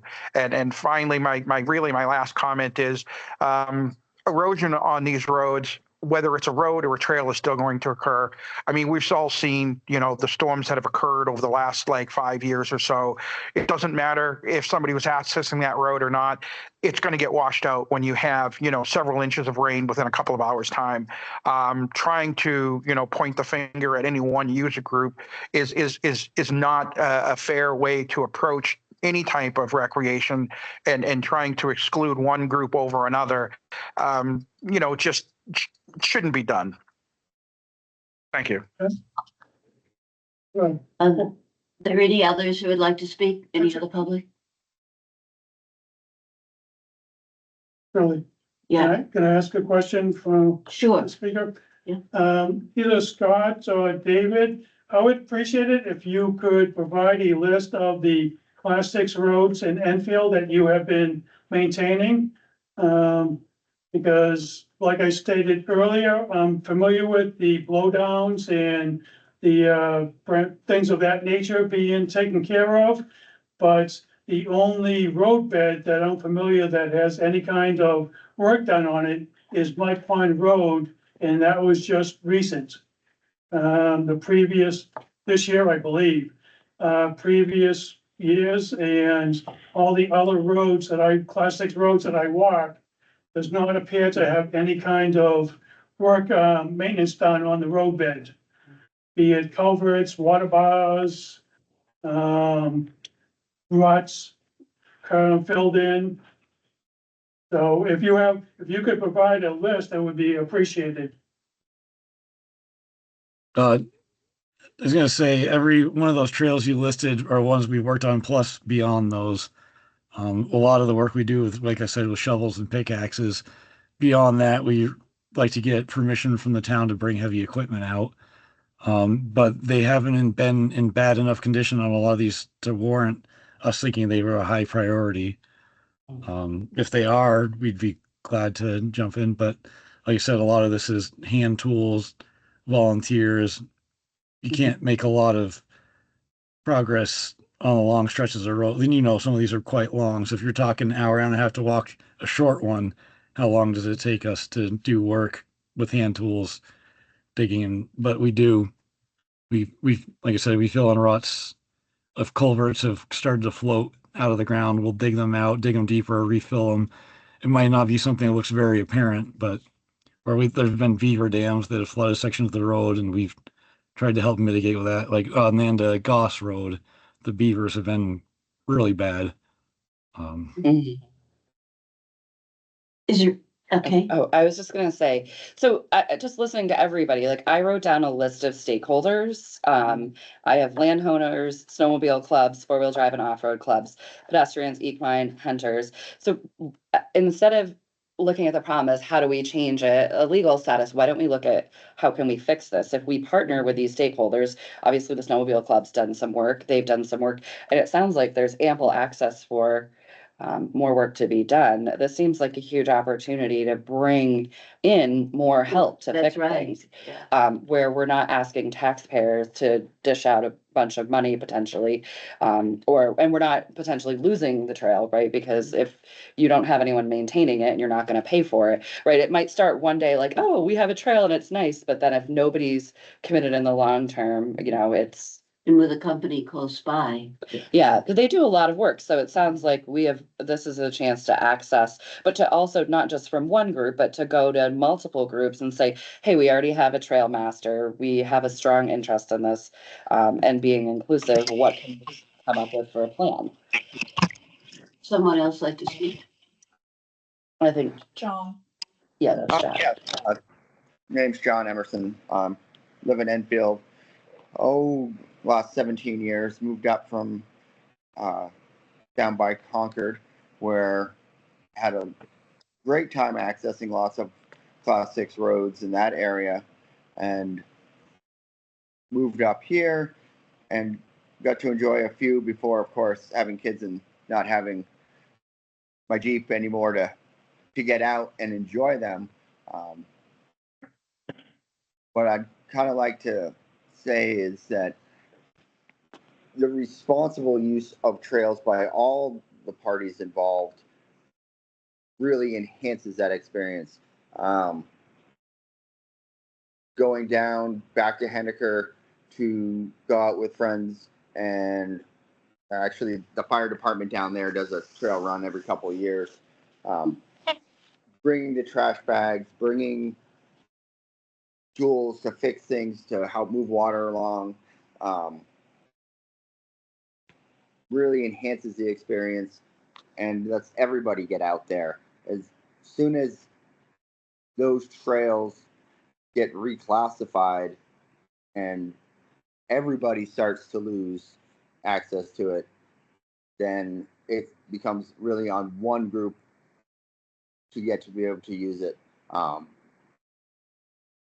I have personal trails on my property that I go out and hike, and I also go out and take my off-road vehicle.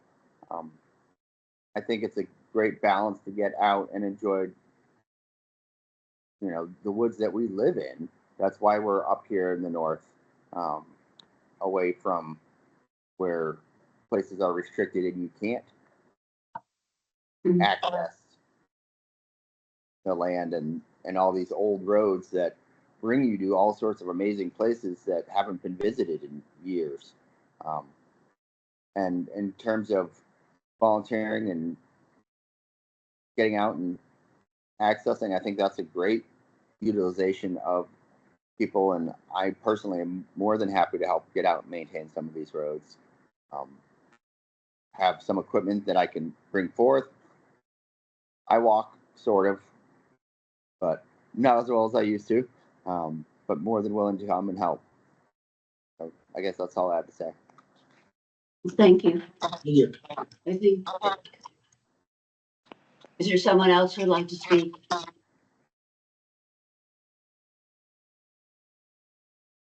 There's a Someone? Josh. Yeah, hello. My name is Josh Ensling. I'm the treasurer of Rock Bottom 4x4. We're an NEA affiliated club. I like what I heard about, using the resources with all of the users and, helping the towns and counties get work done on the Class 4 roads. I think that that's something that we've been trying to do for a long time, and we should really work on contacts and communication so that we can help you guys and you can help us enjoy the roads that are under discussion. It's really good to be involved in conversations like that. I think that keeping these open is beneficial to almost everybody, especially people that have spoken on this call for a multitude of reasons. And I look forward to more partnerships and trail conservation and working with each other to keep everything the way it needs to be, keep everyone happy. Thank you. Anyone else have something they'd like to add? We appreciate you all attending tonight. I have to say, from the comments that I've heard from the public, is very encouraging. I think your pictures, Kurt, actually shows the work that's been done, because it's like, if it's not broke, don't fix it. A lot of those trails were in great shape, and it sounds like it's because they have been worked on. You may not realize it, but it's obvious that work is getting done. And I think in what Kate was saying, we partner with these groups so that can be multi-use. I don't think your intention is to exclude any group. No. Your intention is to maintain the trails. Right, I mean, like I say. Right, and so I think by bringing this up, you've given us a great opportunity to Yes, partner right. with these. Primarily, the four-wheeler group sounds like they're very involved in keeping these groups maintained, and as long as that's done, it's a win-win. Everybody's happy and it's all inclusive. It's bringing a lot of people together. So I think, I Right, think, yeah, I mean, yeah. like I said at the beginning, my goal is to be able to prevent further erosion. Yeah. And maintain the ones that are in good condition. And if we're able to find funds in manpower, to fix, improve the ones that have been degraded over the years to back to a much better condition. That's, that would be very happy. I mean, that is my goal. I just personally like to walking those roads, and when they become so that it's difficult to walk them, then it's really bad. Well, if it gets difficult to walk them, it's difficult to go on them with anything. Right, yeah, yeah. I mean, When I it gets- think it's when it gets so like- bad, you can't walk it.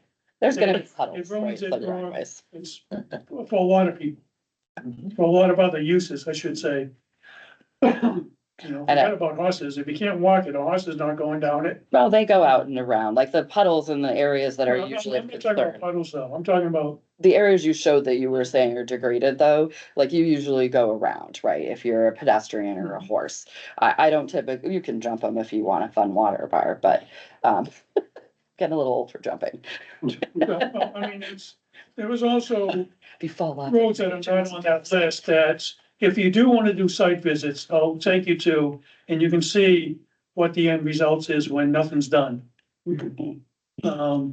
Cause like I said, there was a few that it's like, don't even bother.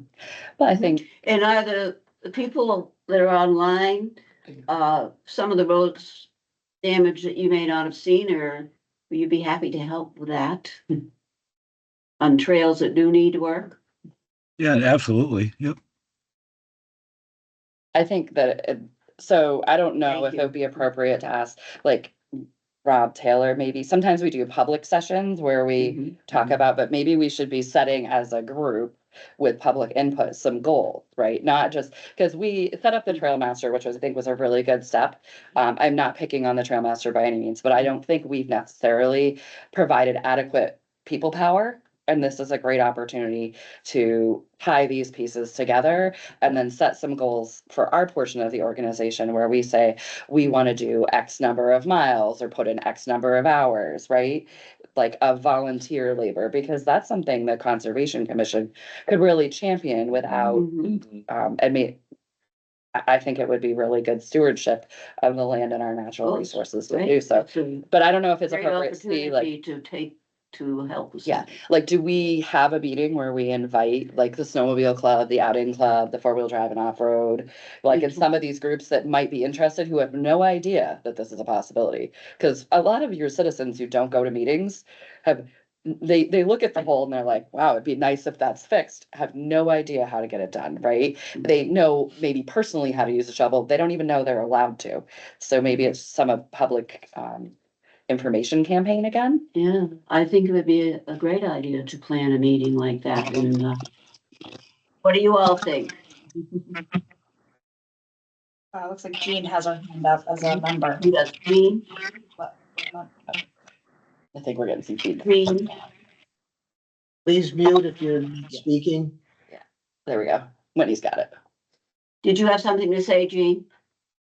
Yes, thank you. I wanted to kind of build on Kate's comment about, setting some goals that it seems like in this dialogue that has been created, and I, thank the folks who have, brought this forward for bringing it up, because it seems like we've learned a lot about each other in the conversation, which is great for community. And it seems like to help set goals, another,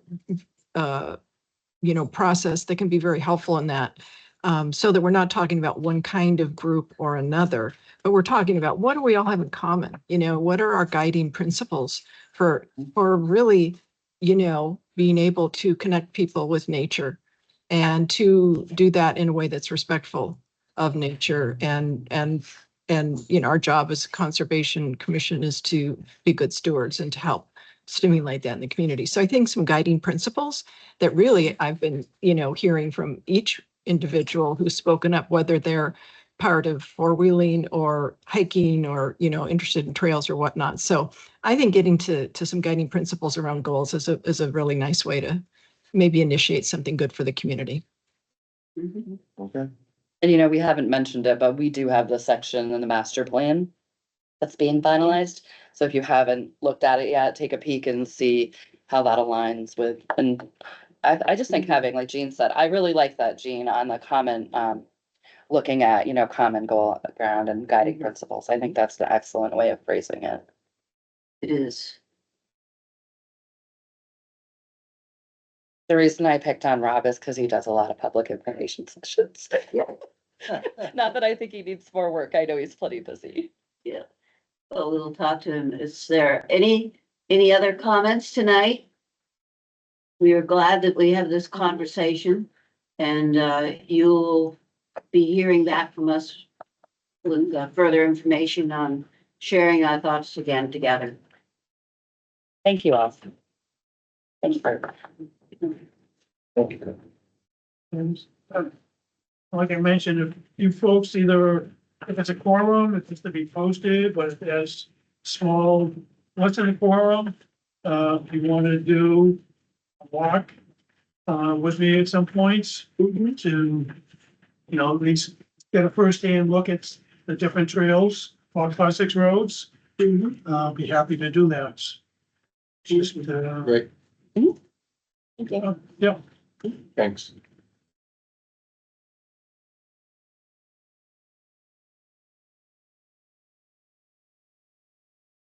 Thank you very much for coming, Kurt. Yeah, thank you. Thank you for having me.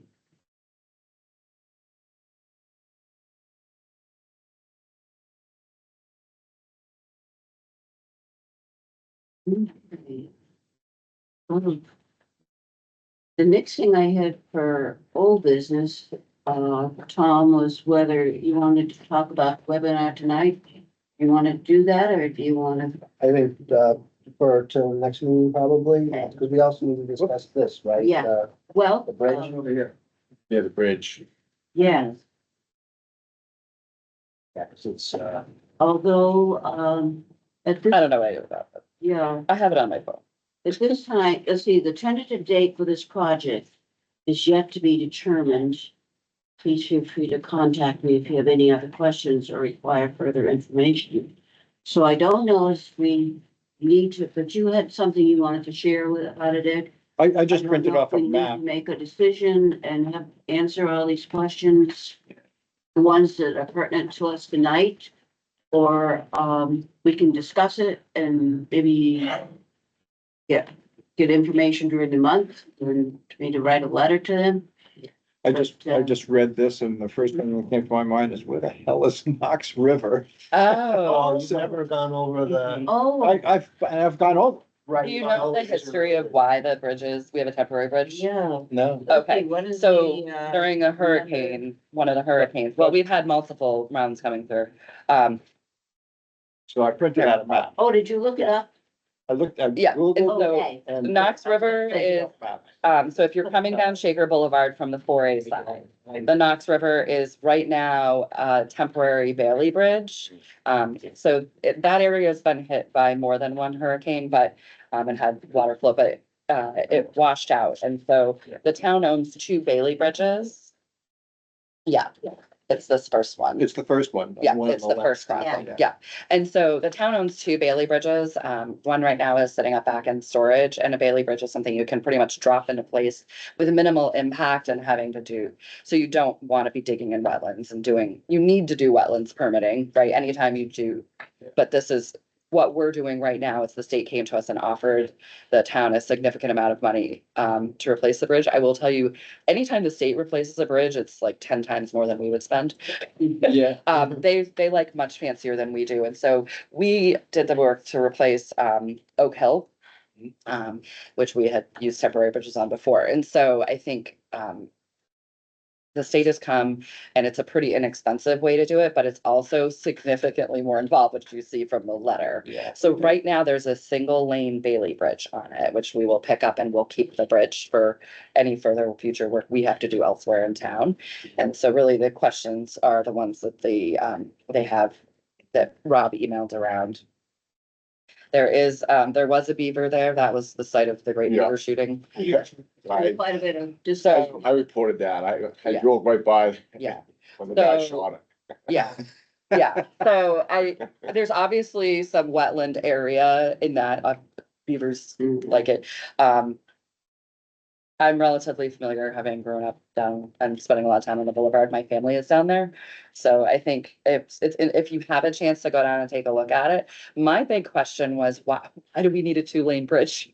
Yeah. Honestly, it's a personal question because Yeah. it's such a low traffic area and it almost, it slows the Straight. traffic down. Straight And I through, so you think- can see people coming and going. Well, and from a wildlife perspective, there's a nice, remember the woman, Marcy Ennis, who came to us and her family owned some land, and it was kind of a very fragmented ownership. She was talking about it. They at one point had thought about starting a Christmas tree farm. It's across the road from the lake. That's in that area. So there's a lot of wildlife crossing to and from there. And so I think it's to the benefit of, connecting the wildlife to the brook and river to maybe not have a 2-lane bridge, but. And I have pulled up the, Yeah. text. Yeah. Oh, yeah, So you Jim have it, can good. all see what we're I was gonna say, talking that about. shows it. Okay. So it's right there and you can see how it kind of meanders, though it's very And shallow. it shows how It's very better sandy. crosses Shaker Boulevard there. And it's right there Where the next to bridge the would lake. be. Yeah, so they did the test borings earlier in the year. And so one of the questions was about invasive species. I don't know if right in this subject area where they're gonna be working, but there is some knotweed in that general area. We might have to go look at it and But see. some of these things are, we're gonna have, we just got this letter, some of them. We're gonna have to go buy. Investigate. Yeah. Yeah. Yeah, I know, I looked at it, I thought, oh, I know there's knotweed in that area somewhere, but I can't remember exactly where it is. And there might be some other invasives, but we do And have that would the. probably be in that report. report, invasive report we have. They focus largely on town property, but I was wondering the same thing. I think we should check it. there's also an aquifer, right here, Pardon me? there's an aquifer. Oh, yes. Right next to the lake there, right underneath or nearby the Knox River. No, you So I don't know know, if you have in to be our, more a good careful. place to Yeah. answers to That's questions is also- in the natural resource book Yeah. too, and the maps in there. Yeah, Because it shows where the aquifers are and yeah. where everything is. So that's where you got this, That's where I got it. yeah, good. When do we need to answer by? But that would be a good place and, Or could we all collect, I like, think, collect some data on each point and see if we can combine what we find? I think that would be good and then send it all together because it doesn't set right at this moment. It isn't urgent. And I think we need to research some of these Yeah. things to be Should sure. we just, if we each collect and send it to Rob? Page 81 shows the aquifer. Good. Look at you.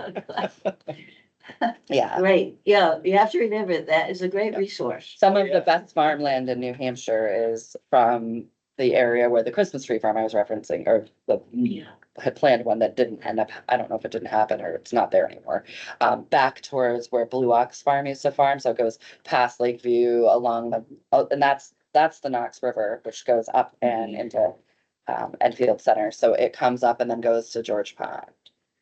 That's the Knox, when you're driving along Yeah. 4A from George Pond down. To see Yeah, when we should beautiful have there. our, I can check to see when we should have our answers to them that we want to have Well, I'm wondering if for it's, input. if it's before our next meeting, do we send them to Rob and see if he can help compile them? That's what I was gonna, maybe that we. Because we if it's can't- before the We next can't meeting, collaborate unless we have another meeting. We could post another meeting. We could, Yeah, and it says everything's See what we tentative need. right now. I Yeah. mean, yeah, it is. I mean, they're going to do They the don't even have project a in date some set. form. I think they're collecting information, Yeah. so anything we can contribute to help I them. think by the Give us next meeting, provide our comments for the next meeting, Check. by the next meeting. Yeah, as Yeah. long as it's okay, that's not until the next meeting, I think we're in good shape. No, check to make sure. Yeah, Okay, no, and then we'll just compile our own comments and pass them on. Yeah. I like the Bailey Bridge, but hey, I'm a cheapskate on that stuff. It was working. So. Um. Okay, for correspondence, just today I got the webinar, I sent it out to about Yeah. got taking that. action for wildlife.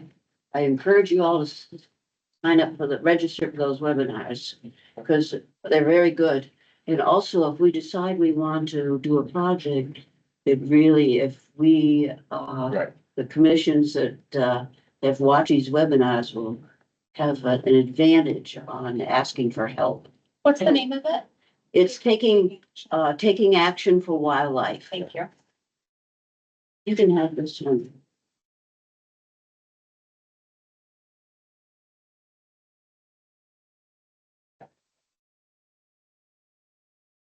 And there was a And when did you send it to us? just today, I forwarded it to you. I got it after the last one. I had asked Rob to send this one out too. And, I got it right after this one, and I thought it was probably okay for me to forward that. Things like that are opportunities for Yeah. online seminars, as long as we're not I having. didn't think I got it, so maybe you had an old list? Oh, maybe I sent wrong email. I don't have it. I got it. Hang Okay, on. well, I'm glad to, Surely. I did get it. I got send it. that- You're, send that to you you're again. Tom, Yeah. are you tom.claus@valmet.com? No, that's an old. Yeah, like she said. That's an Old email. Haven't worked there in years. It's the first one. Oh, when I sent it today, that was the first one that Okay. popped up on Yeah, my. that has. It's there, I know, the drop down, the death of Yeah. the drop down email where you're Okay, like, where'd which this is the go? best one for? Clause 2 All the time. at outlook.com. Yeah. I can forward mine to you. Yeah, she'll send it. I have this one, I'm sure. I just didn't That's get why I out. asked when you said that. I didn't think I got it. Fair question, Okay. fair question. So good, glad I asked. I'll Yeah. get that and I will sign up for those webinars. Hey, That sounds great. there was a couple things on correspondence that I wanted to share with you too. The lakeside condos are going to be doing a project that we got information on. And what they're planning to do is put in a wall for a perched beach. Instead of, they have a sloped beach now. Oh, And they're gonna put in a perched wall and then it'll be a flat sandy area behind that perched yeah, wall, which is very favorable to DES that's to great. do that because it keeps runoff from the lake. Mhm. And it's something that we've talked about as a Yeah. town and looking at for. And there's a map here if you like. I know what, you know. Do. Oh. Which is it is gonna be it'll be a bigger wall than what they have. They're gonna leave the retaining wall that's there. That's how I see this. Yeah, but this is the new one. This is the lakeside. And there will also be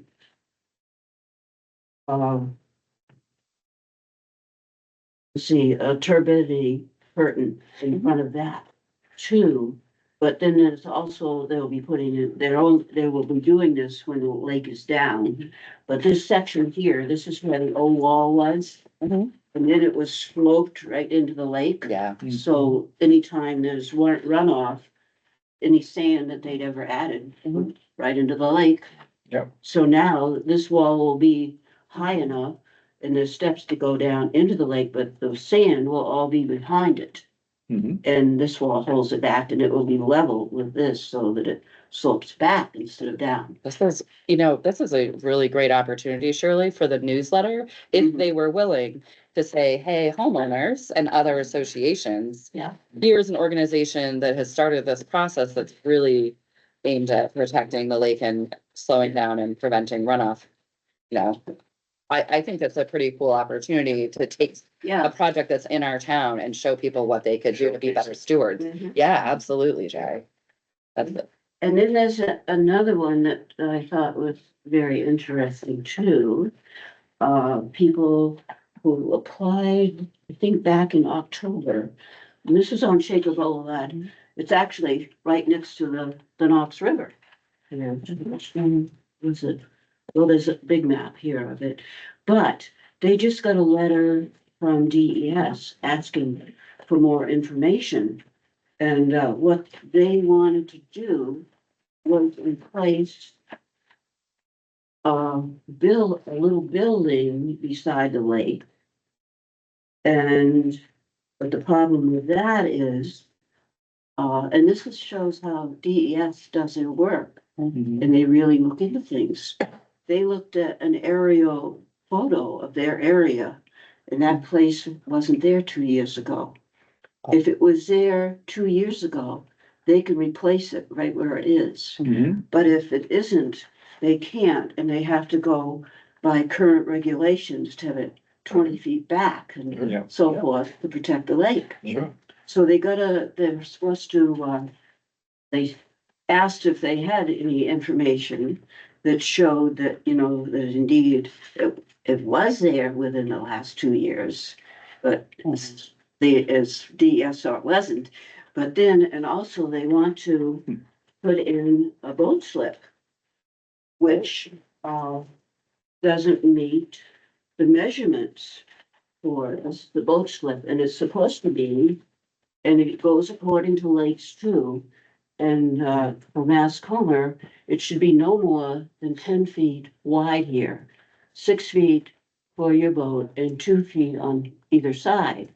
And the link should be no more than 20 feet, and it's 29 feet. And so they have to redo that according to the measurements.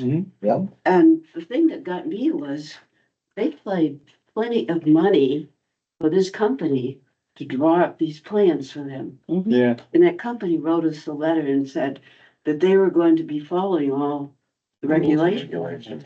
The company didn't know the regulations. I mean, they drew up these maps and neither thing is within what they should be able to do. Wow. So they've got to redo this whole thing. I hope the company's doing it at no cost. Gosh. Because I'm sure it was For me, quite, it'd be. quite No kidding. expensive. But, it makes me think, Right this time. anything that comes through with this company, we better watch it carefully. Are they the same as the?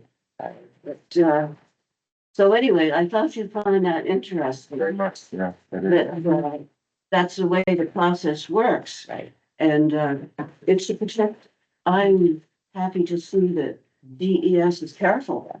So What? they are protecting. And they're the giving experts. people- Like, we might have picked it up if somebody knew those facts, but Yeah. I'm gonna tell you guys, Yeah, I don't know Glenn. them off the top of my head. My husband picked it up right, I showed my husband when I got the letter, he Mhm. picked it up right away, cause I said, you guys why know. are they asking this? And, he knows all the regulations and he said, you know, the measurements are wrong. Mm. And he knew exactly where on the, buildings, if the building hasn't been there for 2 years, you wouldn't build that. Mhm. Yeah. If you can prove that. Replace this, it's follow the same footprint. Yeah, and I mean, the person who's being paid to do this. Good for that. This is why we work on projects as groups of people and not individuals, right? So is there, any other, I think we probably are too late to start your report, because we don't want to hurry, because it's very Okay. interesting and something I think we'll be all interested in. Mhm. Is there any other business to come before? Just a quick announcement. I'm gonna be doing a couple presentations at the high school again. Oh, awesome. In January, I'm gonna be doing the one I did last year on just an introduction to conservation commissions and what they do to the young folks to try to just keep interest and knowledge in them. And then in February, I was gonna do the, that UNH extension, PowerPoint, 350 years history of, New Hampshire wildlife. I was gonna do that at the environmental sciences class. So two things I'm gonna be doing. That's something I wanted to ask you about too, Jay. Would you do an article that we can put in about in the newsletter? About the public things you're doing with the Sure. school? That's so I think great. it'd be great. to Yeah, have we'll it. do. We'll do. So that's, January and February, and, yeah. And that's it. If you ever need an assistant, let me know. I love doing this. Well, one of the things I kind of want to think about, because I'm doing it at the high school, it says, maybe, I was thinking about reaching out to Canaan Conservation Commission again Mhm. and trying to do something with them, because when I start my presentation, I try to keep it general. I introduce myself as from Enfield, but I'm talking for conservation commissions in general. Yeah. So that, maybe, That's a good idea. we could reach especially out to where them and maybe we could do something in coordination, so they have their spiel, we could combine it.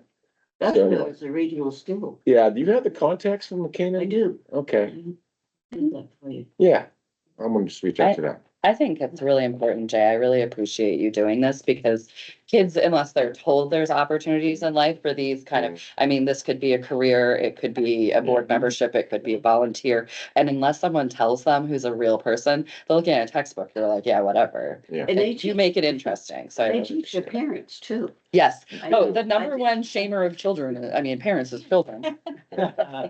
You are going to ruin the world. Okay. Because this was in fourth grade, this was a big part of my work on the watershed. It's exciting. So that's, I have a question for Shirley or you. Yeah, Um, You and I, our terms expire 2025. Do we have to do anything to stay Oh, on yes. commission? We have to- Yes, Yeah. it's good that you brought that up. Yeah. You need to, there's a certain date by the Yeah. time you. and they don't do, so the select board appoints, right? But it's not like, hey, you didn't do this, like you get thrown off. Like, yes, there is a deadline, you're not on, but Elisa will usually send you a note. But if you do it first, she would probably really appreciate it. Yeah. So there's a form online. I think, did we look at the website together? I feel like I might have shown you guys a little bit of the website. I think But yeah, if you, you could jot an email to Elisa and just ask her what you need to Okay. potentially re-up. You know, there's a new law too. I think each town that wants to do it would have to adopt it. But you can be elected now as a conservation Interesting. or two. But I think that that's something a town would adopt. Go into the town. Still, at this point, we're appointed. We're appointed. Well, yeah, it means we hunt you down and we, instead of begging you to be on the ballot, which is actually, I think, harder to beg people to be on the ballot sometimes. yeah, you see, you don't have a lot of people to vote for sometimes, it's just Well, one. and you guys volunteered and you want to be here, which Yeah. I really like. So it's just the two of us. I hadn't even, Yeah, I think there's two every year. There's Yeah. two of us for. I hadn't even looked either. Yep. So that, I think it comes up in March after town meeting. Question regarding meeting minutes. You do a fantastic job. Mhm. But can we get them like in the next day or two? No, you can get a draft of notes, but a final, Not a she- final, but Okay. the same one we get just before the meeting. Yeah. Mhm, I mean, I babysit my daughter mhm. Thursdays. I come home and all of a sudden I got Yeah. maybe 15 minutes to review it before. I Oh, have to- that, they're supposed to be posted online, so that's a Rob question. Rob, because Rob's in charge of making sure, I know you're submitting them before then, Right. so it's That's what I'm just. thinking. Yeah, I think. Yeah. he was doing it. Oh, no, holiday is Rob. Usually I send them to Rob, like. but they're usually within a supposed to be posted within. Yeah, within a week. Like a week. You know, from with the now. Yeah. library, All we're right, supposed Yeah, to post. the draft, I have yeah. the same issue. Right. Yeah. No, I think it's, We should talk to Rob. yeah, if Rob can maybe circulate them, and I know the holidays, When is the reporting available? like usually goes up the next business day. I've gone online looking for them and, That's what I'm saying, the part where it gets posted and distributed. yeah, If you wanted it distributed, usually they send it as a one packet, so if you want it earlier, but it still should be online, but I which can't, it's not always on that. it's not the most user. Oh, Just looking for minutes. no, And I am in full Thank you agreement. for coming and staying. Yes. We look forward to working with you. Like, didn't know I was gonna be out in this hot meeting until 9 o'clock. So we're talking. Nice to meet It's you a all. lot, thank you. Yeah. And the follow-up, we need to all look at the. Yeah. Bridge. The bridge, Yes. and submit Yeah. comments. Any comments? Yeah. Okay. Research things and send your comments. to, And then when do we Yeah, want I'd to put like- together the goals for the Class 6 roads? What, next, Next you meeting? want to talk to We Rob should and start on it. Yeah. see if we want to help If we have facilitate, until next meeting. to do it. Yep. but maybe outline your ideas. Probably, yeah, that would be a good idea. Why don't we all put our own feedback in, submit it? That way, give us some time to ruminate and Yeah. think about what we heard and. Yeah, cause it's kind of Okay. hard. I'll take a crack at some draft guiding principles. If Oh, you that'd be like. good. Okay. Thanks, Green. And I'm gonna move my seat down there because I can't read what's happening out there. Yeah, I can't even. Yeah, and if I don't, I can miss somebody's hand from here. I said, we're a little closer. I don't know how Eric does it from up there, so it's gotta be hard from that spot. It is. Yeah. When I can- we use the screen, I don't realize it. when we use the I sit in screen. this corner for a reason. Can I make a motion to adjourn? Yes. Yeah, second, But thank you all for all your Guys. input. Conservation is I always a second it, yeah. fun meeting. Thank you. Thank you. Thank you. Eric. Good night. If you want to. Oh, Did Yeah. you say something, Jean? Yeah, No, we're supposed to motion. Yeah, You don't have to, it's legally, you don't have to. have to. Yeah, because it's a non-debatable motion. It's